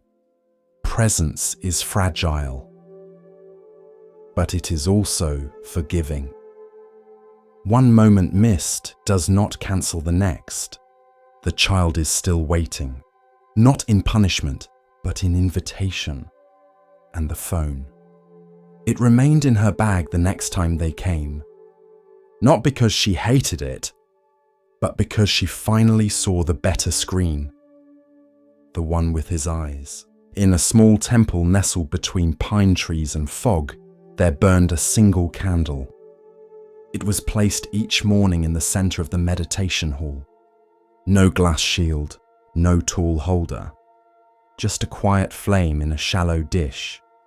It flickered gently as monks came and went. It was not large, not dazzling, but it was always there. Software steady, alive. One morning, a gust of wind swept through the open window. The flame bent low, danced wildly, then steadied, then bent again. A novice sitting nearby grew anxious. He reached to close the window, but the old teacher touched his arm and whispered, "Wait, let it breathe." The flame, though small, did not go out. It fluttered, dimmed, but held on. The room stayed still, and after a few moments the wind passed. The candle straightened, its glow calm once more. The teacher turned to the novice and said, "This is your mind. This is your breath. This is your life." A candle by nature is vulnerable. One sharp breath, and it's gone. One careless movement, and it's lost. But that fragility is also its power, because the candle doesn't resist the wind. It doesn't fight to stay lit. It simply responds, bows, sways, returns. In Buddhism, the flame is often used as a metaphor for consciousness, flickering, ever-changing, not a solid thing, but a process, a dance between wick, wax, and air. Your thoughts are like the flame, your body, the wick, your breath, the air that sustains it, and the wind. That's life. The candle cannot control the wind, but it learns to dance with it. And that is the teaching.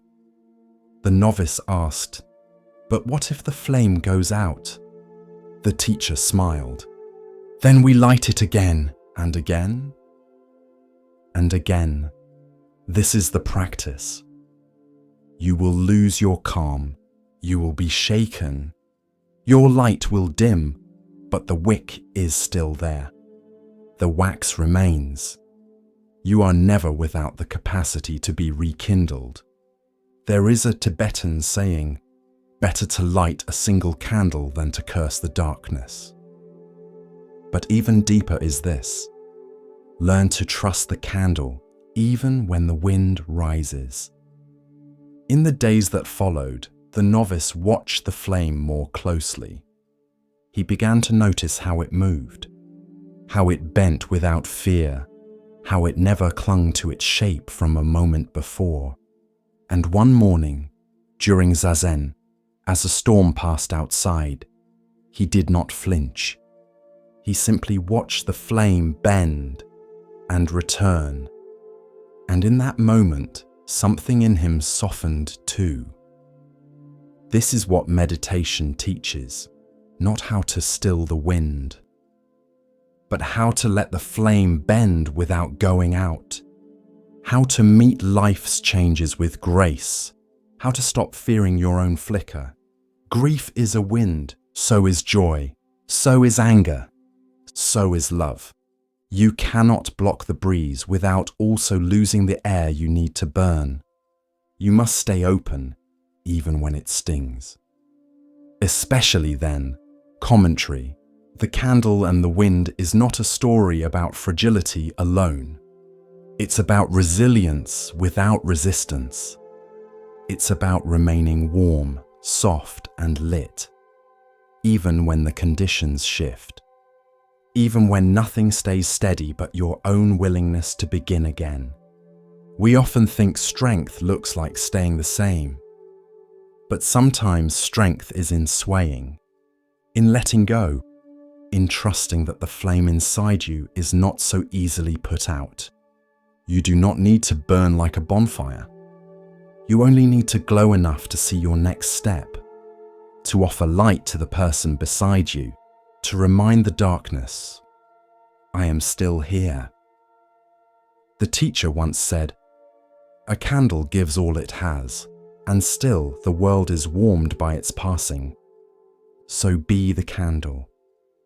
Even if your light flickers, even if no one sees, even if the wind blows harder tomorrow, burn anyway, not for show, but because this is who you are." It is said that after his awakening under the Bodhi tree, the Buddha sat in silence, not because he had nothing to say, but because no words could contain what he saw. The world shimmered before him like a dew-covered web catching the morning light. Everything, every leaf, every breath, every thought was connected, not metaphorically, not poetically, but truly. And so, in that first silent gaze, the Avatamsaka Sutra was born, not as speech, but as vision, a vast radiant vision of interbeing. Imagine this: a net stretches across the cosmos, infinite in all directions. At each knot of the net, there is a jewel, and in each jewel, the entire net is reflected. Every other jewel, every other reflection. No part is separate. No jewel exists on its own. This is Indra's net, one of the core images in the Avatamsaka Sutra. It is not a fantasy. It is how reality is structured. Everything contains everything. You are a jewel in the net. So is the ant beneath your foot. So is the person you haven't forgiven. So is the star pulsing light from 10 billion years ago. Each one reflects all, and when one moves, all are changed. This is not romanticism. It is truth seen from beyond the ego. In the Avatamsaka, it is said that a single moment of insight can contain the entire Dharma, and a single grain of sand can reveal all Buddhas, because nothing is just itself. A drop of water is also the cloud, the river, the ocean, the drought, the cry of thirst, the hand that turns on the tap. All these are not separate events. They are expressions of one great dance. There's a story told from the sutra. The Bodhisattva Sudhana travels in search of awakening. He visits 52 teachers. Each one shows him a different truth. A sailor, a child, a gardener, a courtesan, a beggar, a monk. Not one has the final answer, because in this vision there is no final answer. There is only deepening, broadening, the ever-widening ripple of understanding that you are not apart from anything, not even from the question. In the end, Sudhana meets Samantabhadra, who tells him, the path is infinite, the practice is the vision is you. And in that moment, Sudhana realizes he was never seeking something out there. He was walking through his own reflection. If you truly see this just once, you can never hate again in the same way. Because to harm another is to harm yourself. To lift another is to lift all. You do not have to understand the whole net. You only have to touch one jewel, a single act of kindness, a single moment of stillness, a single breath where you choose love over fear. That one act changes everything, because the net responds, because you are not alone, because no wave rises by itself. Commentary. The Avatamsaka Sutra is sometimes called the flower ornament scripture, because it reveals the beauty of reality as it is, not flat, not linear, but multidimensional, like a lotus unfolding endlessly in every direction. In our daily lives, we feel separate. I am here, you are there, this is mine, that is yours. But this is illusion. A necessary illusion perhaps, but illusion nonetheless. Reality is interpenetration. You are in me, I am in you. Even now, reading these words, your breath carries the oxygen once exhaled by trees that died 1,000 years ago. Your thoughts are shaped by your grandmother's voice, by books written by strangers, by the laughter of a friend you no longer speak to. Even your loneliness is shared, because someone else right now feels it too. This is not meant to overwhelm you. It is meant to free you, because when you understand interconnection, you do not have to do everything. You only have to do something and trust that it matters. Because it does, because the net responds. A Zen teacher once said, "When a bird sings on one branch, the whole forest awakens." You may be that bird, you may be the branch, or the silence that follows. Each one is essential. Each one reflects the whole. You are not small, you are a jewel in the net, reflecting everything, and being reflected by everything. So polish your jewel, not for glory, but for others, because the clearer you become, the clearer the whole web shines.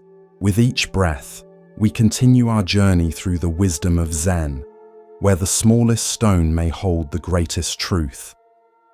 Here starts the next story. The forest welcomed him, but not with comfort. It offered no shade from questions, no warmth from familiarity.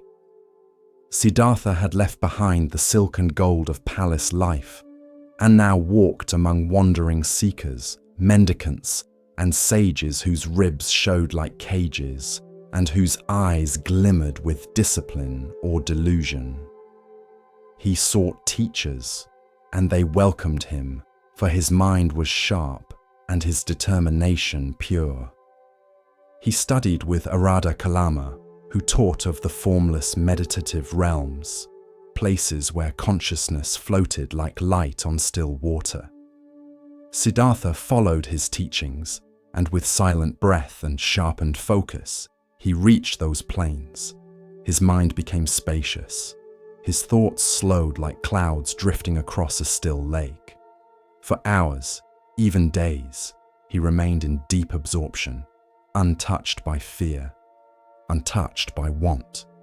But when he opened his eyes, he saw the truth. Though his body was still, suffering had not ended. The world remained the same. Hunger still visited the poor. Age still bent the backs of farmers. Death still came to children and kings alike.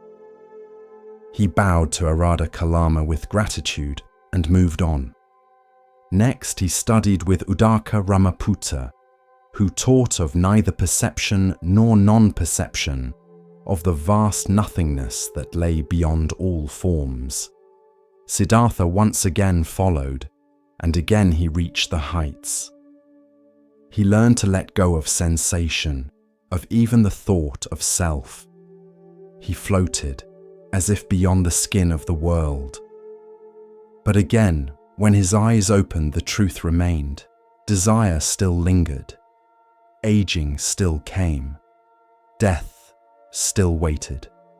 He thanked his teachers, bowed with reverence, and walked on.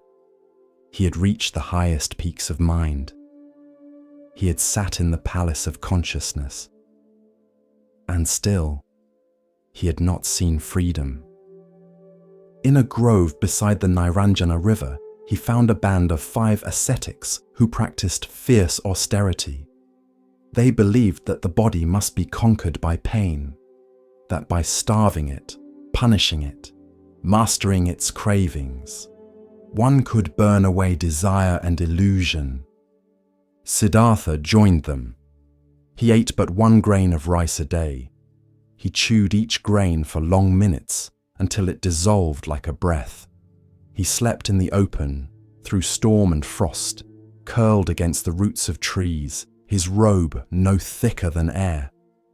He held his breath until his vision blurred and his head rang with wind. His limbs withered. His skin clung to his bones like silk over stone. His hair fell in clumps, and birds perched near him, thinking him a branch. He listened only to silence. He welcomed pain. He thought it would purify him, but the fire of truth did not rise. He could silence the body. He could silence even the mind, but the ache remained. The ache that asked, why do we suffer? Why do we cling? What ends the endless turning of sorrow? One day, as he bathed in the river, he collapsed from weakness. The water barely reached his knees, yet his strength failed him. His vision dimmed, the world tilted. A young girl named Sujata saw him and, moved by compassion, offered him a bowl of rice milk. Her hands trembled as she knelt before him, unsure if he was a spirit or a dying man. The milk was warm, the grains soft. As it passed his lips, his body stirred, not with indulgence, but with remembrance. The body was not the enemy, nor was the world. In that moment, clarity dawned. This was not failure, this was insight. Neither indulgence in luxury, nor torment of the flesh had freed him. He had lived both extremes. He had walked both shores, and both had kept him bound. He would walk the middle way, not soft and yielding, nor rigid and cruel, not drowned in pleasure, nor crushed by pain, but steady, balanced, awake. He stood and walked back to the grove. The 5 ascetics saw the softness in his step, the colour in his cheeks, and they scorned him. He has abandoned the path, they whispered. He has turned back to comfort. But Siddhartha knew better. He did not argue. He did not explain. He simply bowed and walked on. At the edge of the forest stood a great fig tree whose roots plunged deep and whose branches reached like arms toward the sky. Siddhartha looked upon it and knew, here he would sit, here he would wait. He gathered dry grass for a seat. He placed his back to the tree. He crossed his legs, rested his hands in his lap, and drew a deep, even breath. He made a vow, though my skin withers, though my bones turn to dust, I will not rise from this seat until I find the end of suffering. The sun passed. The moon rose. Birds quieted. Winds stilled. And in the silence the battle began, not with sword or shield, but with doubt and memory, fear and illusion. But that was the next story. For now he sat, still, the seeker who had tasted every path, now ready to look within. The next chapter had begun. In one hand he carries a book, the Prajnaparamita Sutra, the perfection of wisdom. In the other, he wields a sword, long, luminous, and aflame with clarity. He rides a lion, not to show power, but to symbolize the fearlessness of insight. This is Manjushri, the bodhisattva of wisdom, where Avalokiteshvara brings compassion, where Samantabhadra brings vow and action. Manjushri brings the sharp, radiant truth. His name means gentle glory, but his wisdom is not soft. It does not comfort. It cuts. It slices through illusion with the precision of a blade honed on silence. The sword he carries is not for battle. It is for discernment. It separates appearance from reality, self from no self, thought from knowing. It reveals what we are too afraid to see and too free not to see. In the old sutras, it is said that Manjushri's wisdom is so sharp, he was enlightened before the Buddhas of the past. He is the eternal teenager of the Mahayana pantheon, ever young, ever clear, ever unburdened by delusion. Where others hesitate, Manjushri speaks. Where others follow rules, Manjushri asks why. Where others cling to views, Manjushri lets go, again and again and again. One day a monk asked him, "What is the nature of ultimate reality?" And Manjushri drew his sword in the air, then lowered it slowly, as if slicing through something invisible. That was his answer. Because words can't always hold wisdom. Sometimes it must be shown. In Zen temples, the figure of Manjushri is often placed behind the Roshi's seat, not as decoration, but as a reminder that true teaching must be rooted in clarity, that every word spoken should come from a place that has already cut through ego, opinion, attachment. The teacher, like Manjushri, must see clearly before they speak. There is a famous koan.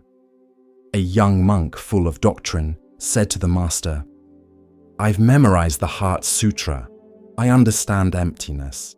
There is no I, no ear, no mind, no path, no attainment." The master pointed to a bowl of rice and said, "Then eat, because understanding is not the point. Living is." This is what Manjushri teaches, wisdom that is not locked in scriptures, but embodied, applied, lived. The sword is not aggressive, it is necessary to wake us, to free us, to carve away the clinging and the confusion until only truth remains. Not an idea, but a mirror with no dust. There's a story told in the mountains. A disciple sat meditating, trying to silence his thoughts. He came to Manjushri in prayer and asked, "Please cut away my illusions." That night, in a dream, Manjushri appeared. He said nothing, only lifted his sword and placed it gently on the disciple's shoulder, not to strike, but to remind him, the blade is not outside you. It is within. Commentary. Manjushri does not give you answers. He gives you the means to see for yourself. That is his wisdom, not dogma, but discernment. Not belief, but perception stripped of filter. The sword cuts two ways. It cuts through ignorance, but also through comfort. It forces us to ask, what have I built my life on? And what happens when that is no longer solid? Can I let go? Can I breathe? Even when the ground beneath me vanishes. Wisdom is not knowing more. It is needing less. It is silence that doesn't need applause. It is clarity that does not waver in the dark. It is the ability to sit in confusion and not flinch, to stand before illusion and not bow, to name what is and let go of what is not. The lion Manjushri rides is not a beast of war. It is the mind that has been tamed. The roar is no longer fear. It is the roar of reality unfiltered. The courage to face things as they are. There's a quiet danger in spiritual life. We want wisdom to feel good, to validate us, to comfort the parts of us that ache. But Manjushri reminds us, true wisdom will sometimes hurt. It will dismantle the story we've told ourselves. It will whisper, "You are not who you think you are." And if we listen, the story ends and life begins. In your own practice, the sword appears in many forms. The question you can't answer. The moment you realize you've been wrong.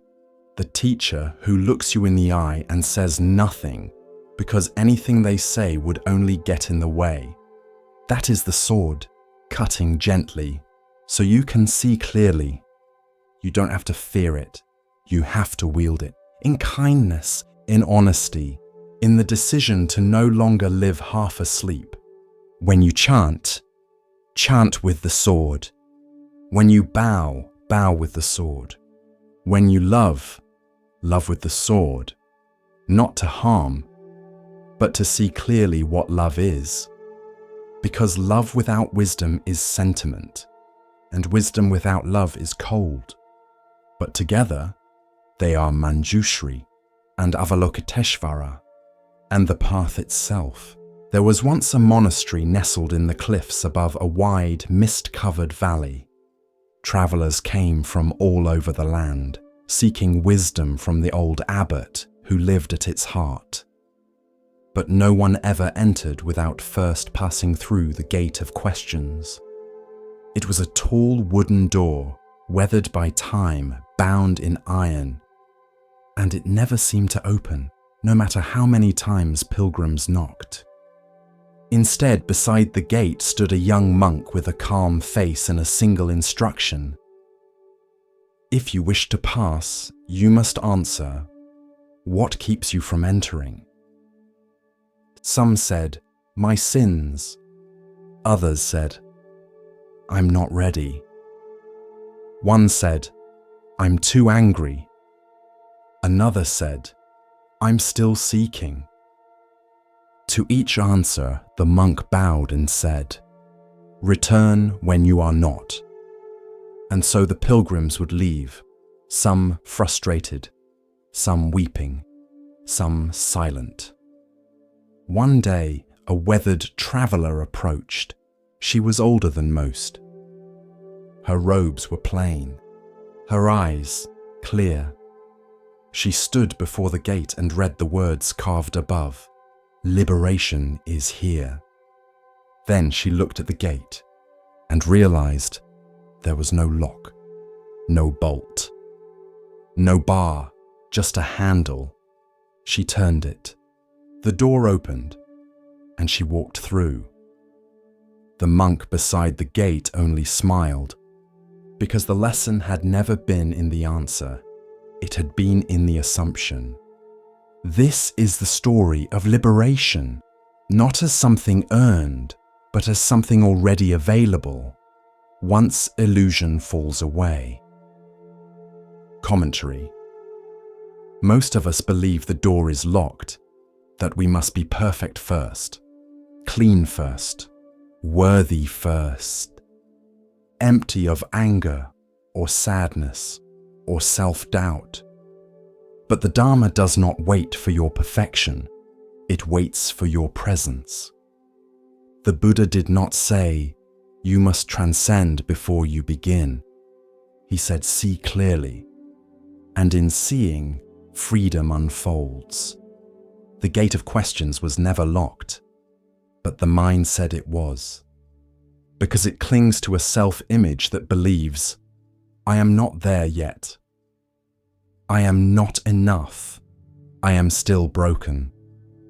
But brokenness too is part of the path. And sometimes it is the crack that lets the light through. Liberation is not far. It is not elsewhere. It is not earned.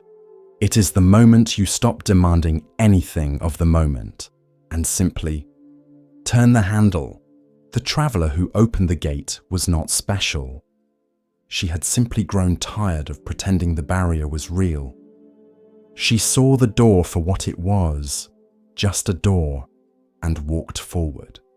The monks say the abbot greeted her without words, only a bow, because no celebration is needed for one who sees the obvious.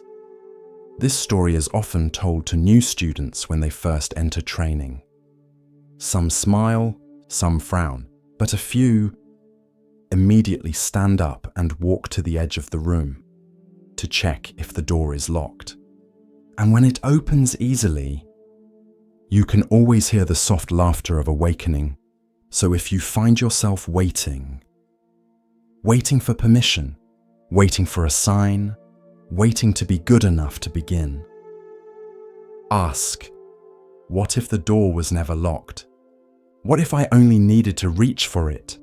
And if your hand trembles, that's all right. Just turn the handle. The Dharma is not waiting behind it. The Dharma is the act of reaching. The path of Zen unfolds like morning mist, soft and patient. In this next tale, we are invited to see, beyond appearance, into essence. Listen carefully to the next story. There was once a garden behind a monastery. Not grand, not famous, just a quiet patch of earth behind the northern wall. Monks took turns tending it, pulling weeds, watering rows of vegetables, scattering herbs for bees. But there was one monk, young and full of questions, who never understood the point. His name was Anyo. He had come to the monastery seeking answers about karma, rebirth and enlightenment, and all he seemed to be doing was weeding cabbages. One morning, he sat in the dirt beside the old gardener, Master Banzan, and asked, "Why am I here? I came to learn the truth of existence, not harvest radishes." Banzan didn't look up. He plucked a small stone from the soil and said, "Tell me, Anyo, do you know what kind of seed this is?" Anyo shook his head. Banzan smiled. "Neither do I, but we'll find out in time." Later that week, the master handed Anyo a pouch of seeds. "Plant these," he said, "just one each day." So Anyo did. One on Monday, one on Tuesday, one on Wednesday. By the second week he asked, "What are they?" Banzan only replied, "Keep planting." Weeks passed. Shoots emerged. Some were thin and green, some strong and red-veined, some curled into spirals, others drooped under their own weight. Anyo began to notice which plants needed more water, which thrived in shade, which invited birds. He stopped asking what they were and started tending them for what they needed. By midsummer, the garden had transformed, not because of what Anyo had planted, but because of how he had planted. This is the story of karma as intention, how what we plant becomes our world. Commentary. We often think of karma as a great book in the sky, that someone somewhere is keeping score. But karma is not accounting, it's gardening. Every thought, word, and action is a seed. Some bloom quickly, some take years, some seem to disappear, only to sprout when the rains return. Anyo wanted to learn about karma, but he expected a scroll, a sermon, or a secret. Instead, he got a pouch of seeds. Because karma isn't something you learn, It's something you live. You discover it with every gesture, every tone in your voice, every time you choose to act with care or without it. Some people say, "But I didn't mean to hurt anyone." But even unintentional seeds grow. A sharp word, a careless gesture, a forgotten promise. Each one goes into the soil of the world. But so do quiet kindnesses. A bowl of warm rice, a door held open, a moment of patience with someone slower than you. These bloom too, even when you never see them again. Banzan once said to Anyo, "Don't ask what the seed will become. Ask what the soil needs today." That is the heart of intention. Not just what you do, but why. Karma begins not with action, but with intention. Even the Buddha said, "It is volition, monks, that I call karma. For having willed, one acts by body, speech, and mind." Years later, Anyo became a teacher. He no longer spoke of karma as fate. He taught his students how to garden their lives, how to pause before speaking, how to breathe before judging, how to water what they wish to grow, inside themselves and others. One student once asked him, "What is the best seed to plant?" Anyo smiled and said, "Attention to this moment and how you meet it." So the next time you move through your day, ask yourself, what am I planting and where? Because every moment is soil, and your attention is the seed. The scholar arrived at the mountain temple with a scroll under one arm and confidence in his step. He had studied the texts. He had debated sutras with masters across the provinces. He had published writings on logic and perception, emptiness and form.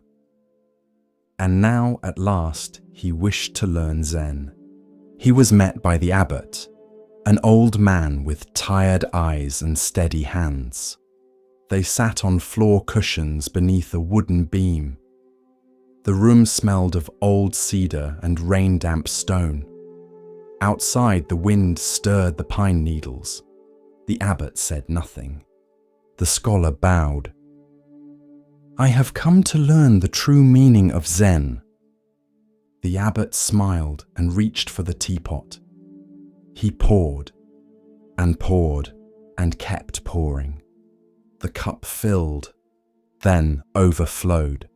The tea spilled onto the tray, then the floor, pooling around the scholar's sleeve. "Master!"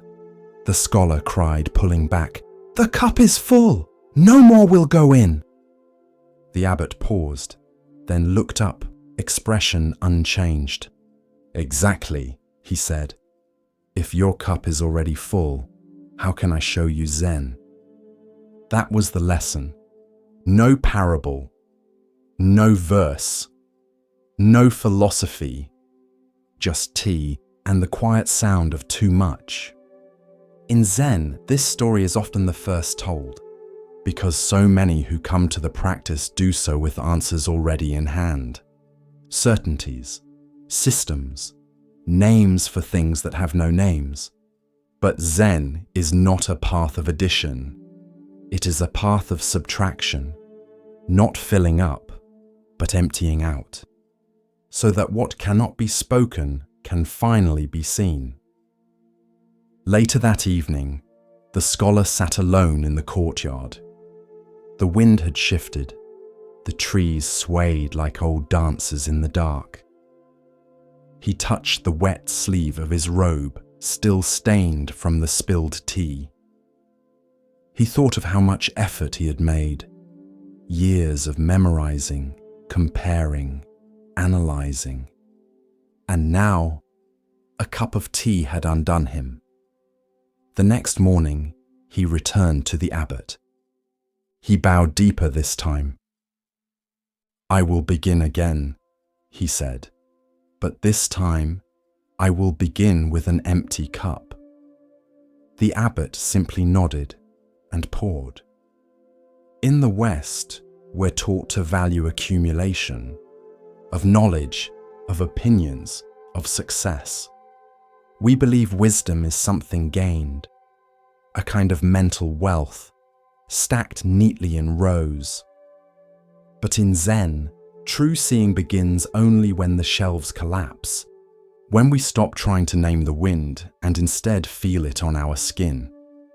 The story of the teacup is not just about humility, it's about presence, because most of us don't realize how full we are, not with wisdom, but with noise. Thoughts, fears, comparisons, labels for ourselves, judgments of others. Memories clinging like moss to the walls of the mind, and into that already crowded room, we try to invite truth. But truth is shy. It doesn't enter noise. It waits for silence. Once, a monk asked his teacher, "What is the essence of Zen?" The teacher picked up a broom and began sweeping, not as metaphor, but as truth. The monk blinked. "I meant the true essence." The teacher stopped, held up the broom, and said, "When your cup is empty enough to see this, then you'll know." The scholar stayed at the temple. He chopped wood, carried water, swept the garden path. He stopped trying to explain Zen and began living it. When thoughts rose, he bowed to them like old friends. When the wind blew, he listened. He stopped speaking about emptiness in essays and began to taste it in his bones. One afternoon, while washing bowls, another visitor arrived, a young academic from the capital, eager, brilliant, hungry for answers. He asked the abbot, "Master, what is Zen?" The abbot reached for the teapot. The scholar, now older and humbler, smiled gently and whispered under his breath, "Careful, your cup is already full." Commentary. We often think that wisdom means knowing more. But in Zen, wisdom is the art of unknowing, not ignorance, but freedom from the clutter of should and must, from the heavy robes of "I already know." To be empty is not to be void, it is to be receptive, to hold space for what arises, without grabbing it, without turning it into a theory. A teacup holds tea because it is empty. A mind holds peace because it is still. You cannot pour into what is already overflowing. You cannot meet truth if you are busy rehearsing your opinions. Zen is not an addition to your bookshelf. It is the moment you set the bookshelf on fire and warm your hands by the flames. There is a cup in all of us. Sometimes it's filled with pride, sometimes with fear, sometimes with knowledge we mistake for awakening. But when you're ready, when you truly long for clarity, you will tip that cup, let it spill, and then, and only then, will the tea of the present moment finally be poured. Every morning at 6:15 she opened the curtains. The light crept in slowly, soft and golden, and the photo on the mantel caught it just right. It was old, sepia-toned, edges curled like leaves in autumn. A man in uniform, smiling, handsome, still young. Her husband, gone now for 17 years. Miriam never moved the photo. It stayed on the same spot. Third tile from the right, 2 inches from the lamp. She didn't talk to it, didn't cry over it. She simply saw it. Every day, grief for her had stopped being a storm. It had become weather, something you dress for, something you feel without needing to fight. Once, her granddaughter asked. "Why don't you get rid of that old photo? You have better ones on your phone." Miriam just smiled. That one isn't for looking. It's for remembering. Her husband had died in his sleep. No warnings, no pain, just silence. She found him in the morning, hands still curled as if holding a dream. She didn't scream, didn't collapse. She sat beside him, held his hand and whispered, "Thank you." People told her to be strong. She didn't try. She simply continued. At the temple nearby, the monks would speak of impermanence, of how everything changes, how attachment creates suffering. Miriam understood this. Not as an idea, but as a reality. She loved her husband deeply, but she did not clutch him. Even in his absence, she let him be gone. And in doing so, he never truly left. There's a Zen teaching. To hold a butterfly, you must open your palm. Miriam didn't keep a shrine, didn't tell his story over and over. She just lived in a way that would make him proud. She tended the garden they once planted together. She drank the coffee he used to brew. She folded his shirts one last time and gave them away. Not because she stopped loving him, but because she didn't want her love to become a cage. One day, a neighbor lost her husband. She came to Miriam, eyes red, voice shaking. "I don't know how to live without him." Miriam poured tea, sat with her, said nothing at first, then quietly offered, "You don't live without him. You live with the part of him that still breathes in you." The neighbor sobbed. And Miriam did not stop her. She just placed a hand on hers and let it be. Love doesn't end. It changes shape. And grief, too, is a form of love. One that knows how to bow. Miriam is older now, hands soft with age. Memories flickering at the edges, but she still opens the curtains each morning. Still lets the light find the photo, not to bring him back, but to let him go again, gently, lovingly, without holding. In the hush of understanding, Zen offers us another glimpse of what it means to recognize worth not by weight or shine, but by presence. Here starts the next story. The forest lay still beneath the afternoon sun, warm and golden, its edges softened by the hush of tall grass and the rustle of distant leaves. Along a winding riverbank, deer moved like whispers, elegant, careful, serene. They drank from the clear water, nibbled the green shoots, and lifted their heads with ears poised to catch the smallest sound. Among them walked a deer, unlike the others. Tall, golden brown, with a coat that shimmered like silk, and eyes that held not fear, but understanding. He was the Buddha in a life long before his final birth. And he was known as the king of the banyan deer. In this forest, two great herds lived side by side, the banyan deer and the branch deer. Each herd had its king, but only one ruled with wisdom and mercy. The king of the banyan deer cared for his herd as a father cares for his children. He ensured the weakest were protected. He shared shade and water with all. And when conflict stirred, he calmed it with reason, never violence. But far beyond the forest, beyond even the river's reach, sat a palace of polished stone. There lived a human king, powerful, proud, and enamored with the hunt.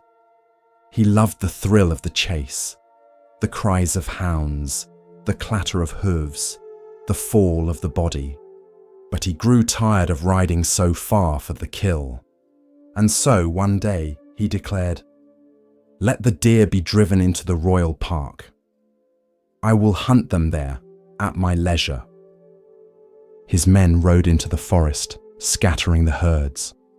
Mothers called for fawns.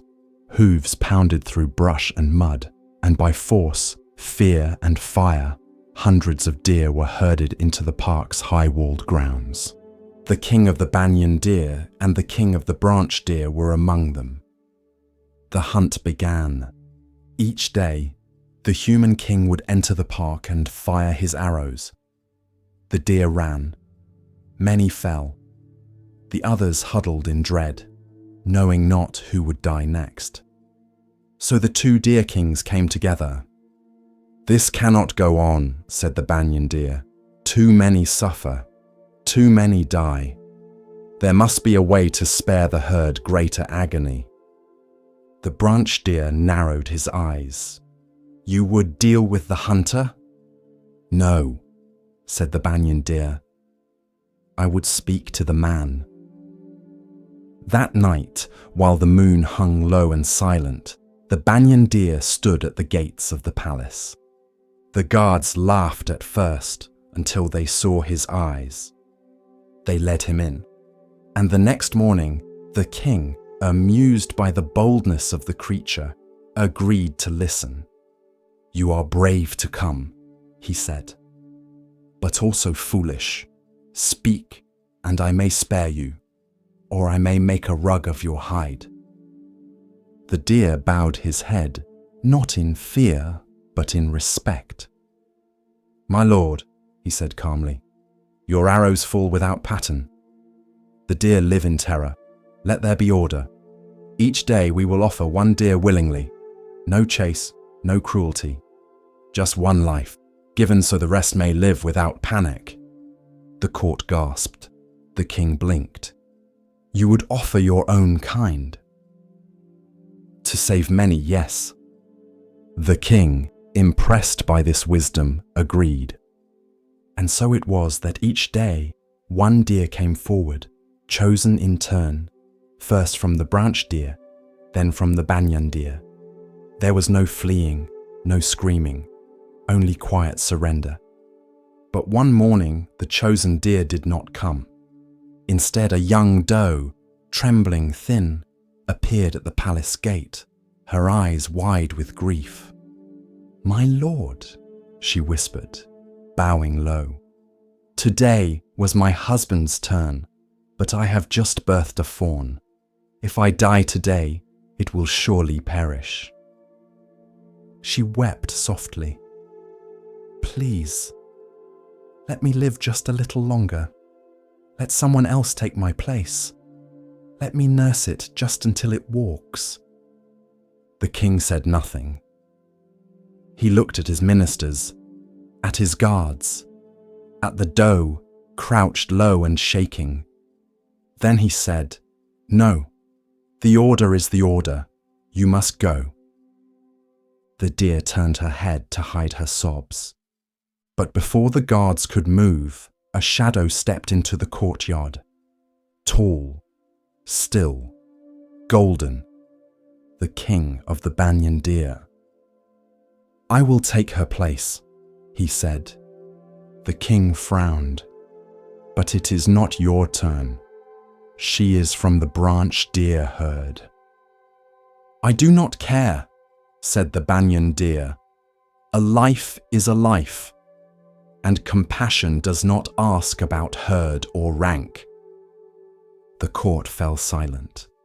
The deer turned to the doe and lowered his head. "Go, raise your child." The human king stood, his face unreadable. "You would die for one not your own, for one you do not even know." "Yes," the deer said, "because I do know her. She is like me. She feels fear. She loves her child, and I will not let her weep alone." The king sat back down slowly. No one spoke. And then, with a deep breath, He looked to the sky above. What kind of creature gives his life for another? The deer said simply, "One who understands that all life is the same." The king rose. "No more," he said. "No more killing. No more hunting. Not here. Not in the park. Not in the forest." He turned to his court. "Let the gates be opened. Let them go free." And so it was. The deer returned to the wild. The herds rejoined.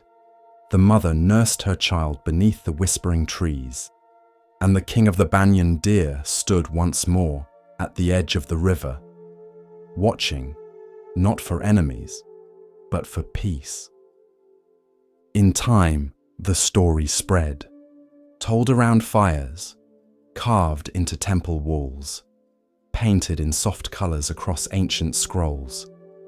And always it bore the same lesson. To speak truth to power is rare. To speak with compassion is rarer still. But to do both without fear, even to your own risk, that is the mark of true nobility.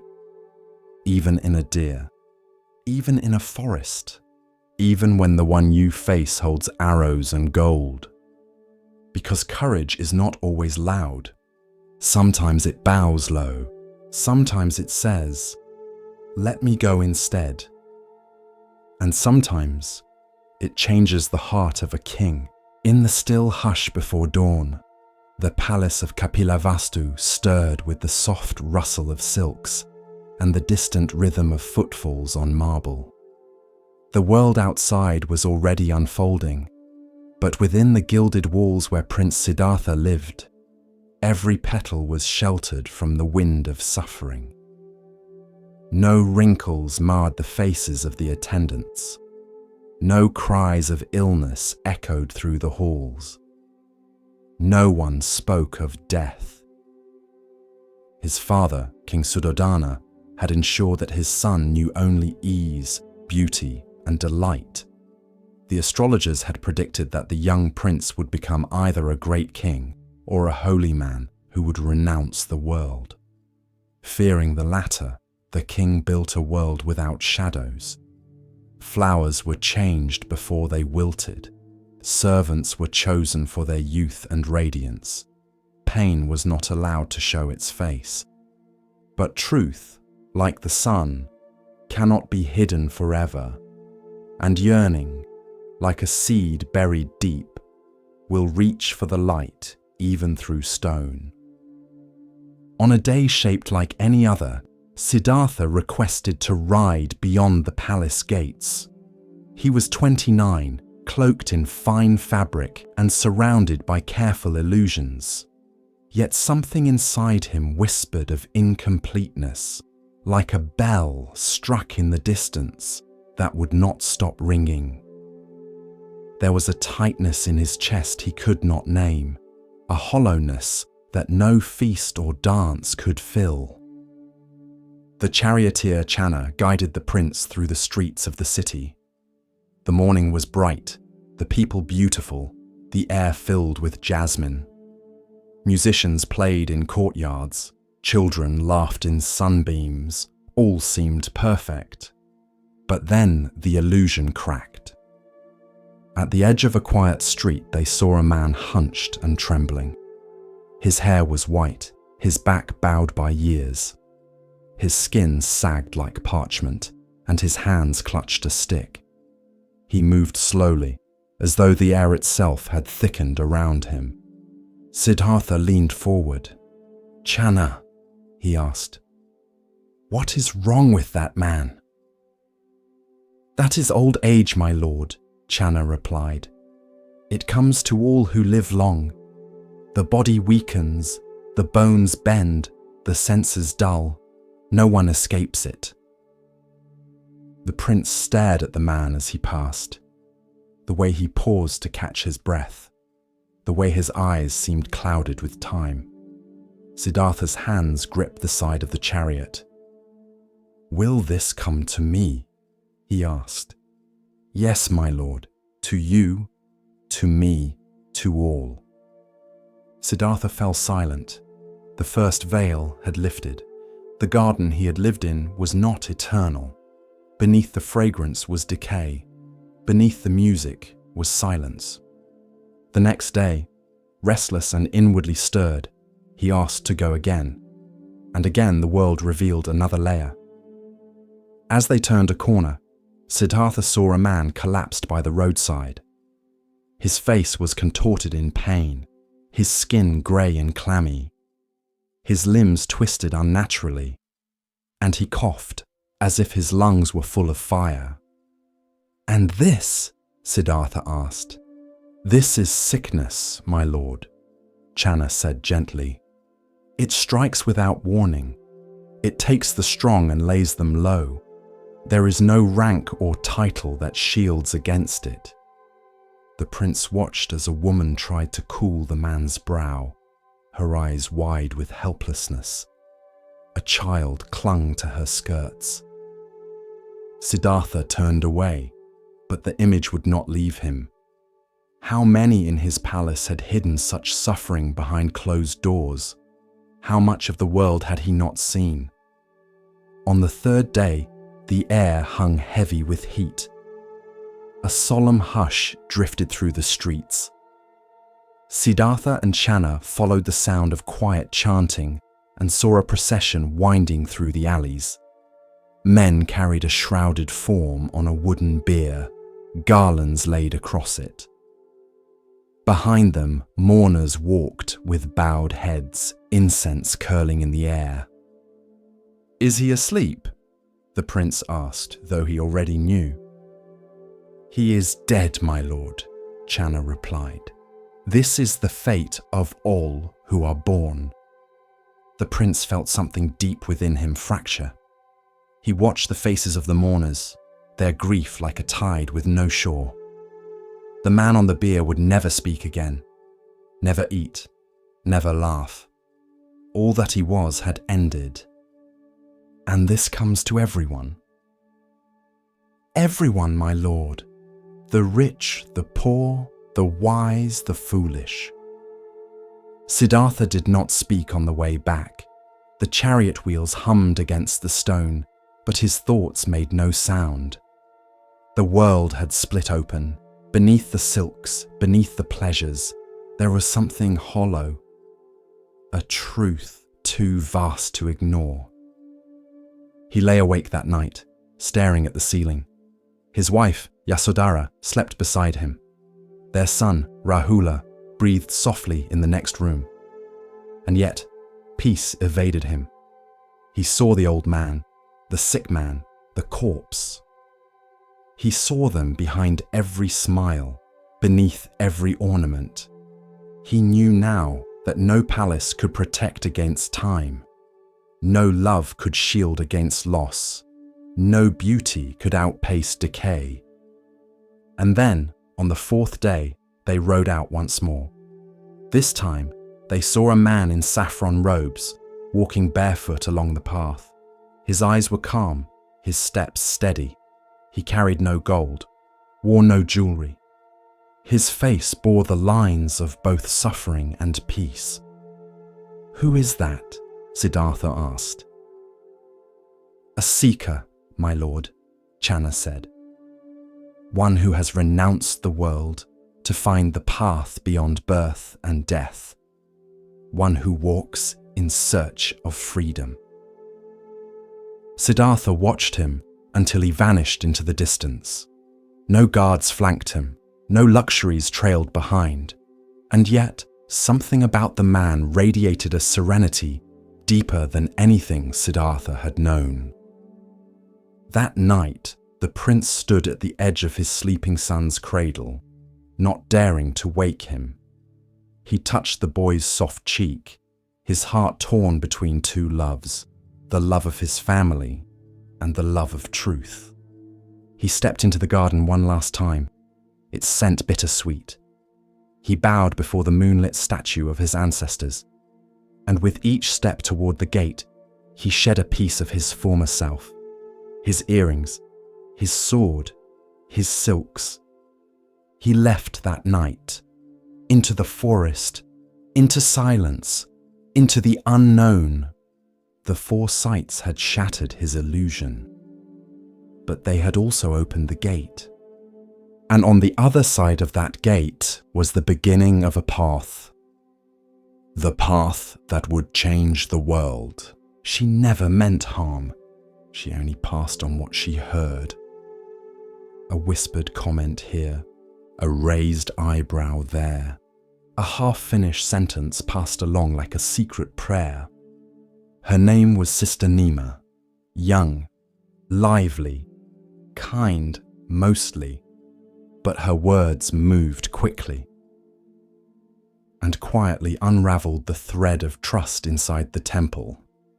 At first it was small. She meditates longer when people are watching. They say the head cook isn't really vegetarian. I heard the abbot used to be married. No malice, just conversation, just sharing. But soon, monks began to turn away from each other in the corridor. Silent meals grew tenser. Chanting lost its rhythm. Smiles stiffened at the edges. No one named the cause, but it lingered, like smoke with no fire. One afternoon, the abbot asked Sister Nima to join him in the garden. The plum trees were beginning to blossom, delicate petals stirring in the breeze. He held a small bag in his hand. "Walk with me," he said gently. They walked in silence down the path that circled the temple grounds. After a while, he opened the bag and began to scatter chicken feathers along the way. Sister Nima tilted her head. "Why are you doing that?" The abbot didn't answer. When they returned to the garden, he handed her the empty bag. "Now," he said, "go and collect them all." She blinked. "But the wind's taken them. They're scattered everywhere." He looked at her and said softly, "So too with your words." That night she wept.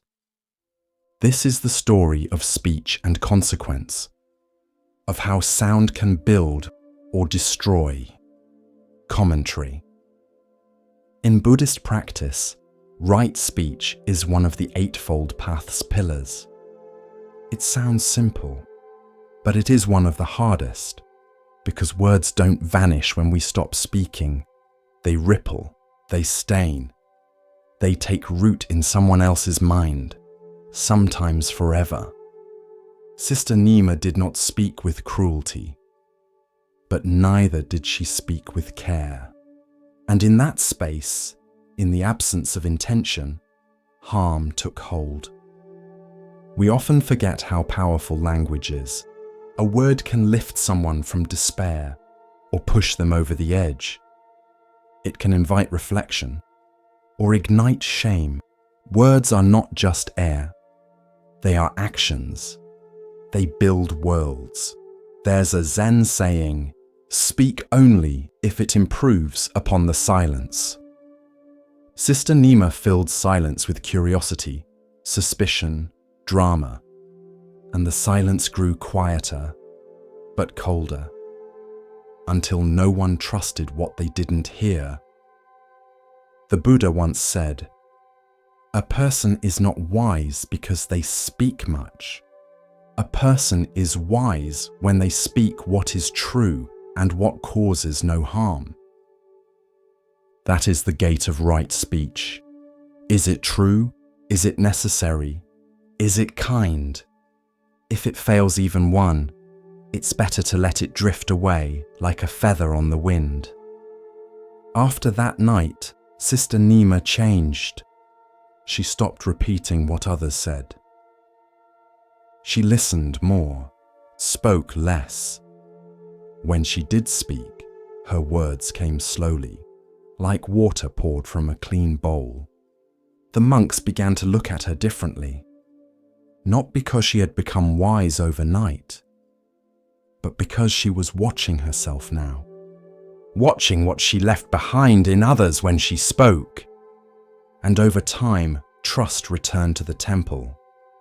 Not because of a sermon, not because of a rule, but because one person saw the feathers scatter and chose to stop scattering more. So speak with care. Speak like you're building something with your breath. Because you are. Every sentence is a seed, and whether it blooms or bruises is up to you. As the lantern of awareness glows a little brighter, we come to a tale about seeing with more than the eyes. Let the stillness guide you now, and listen carefully to the next story.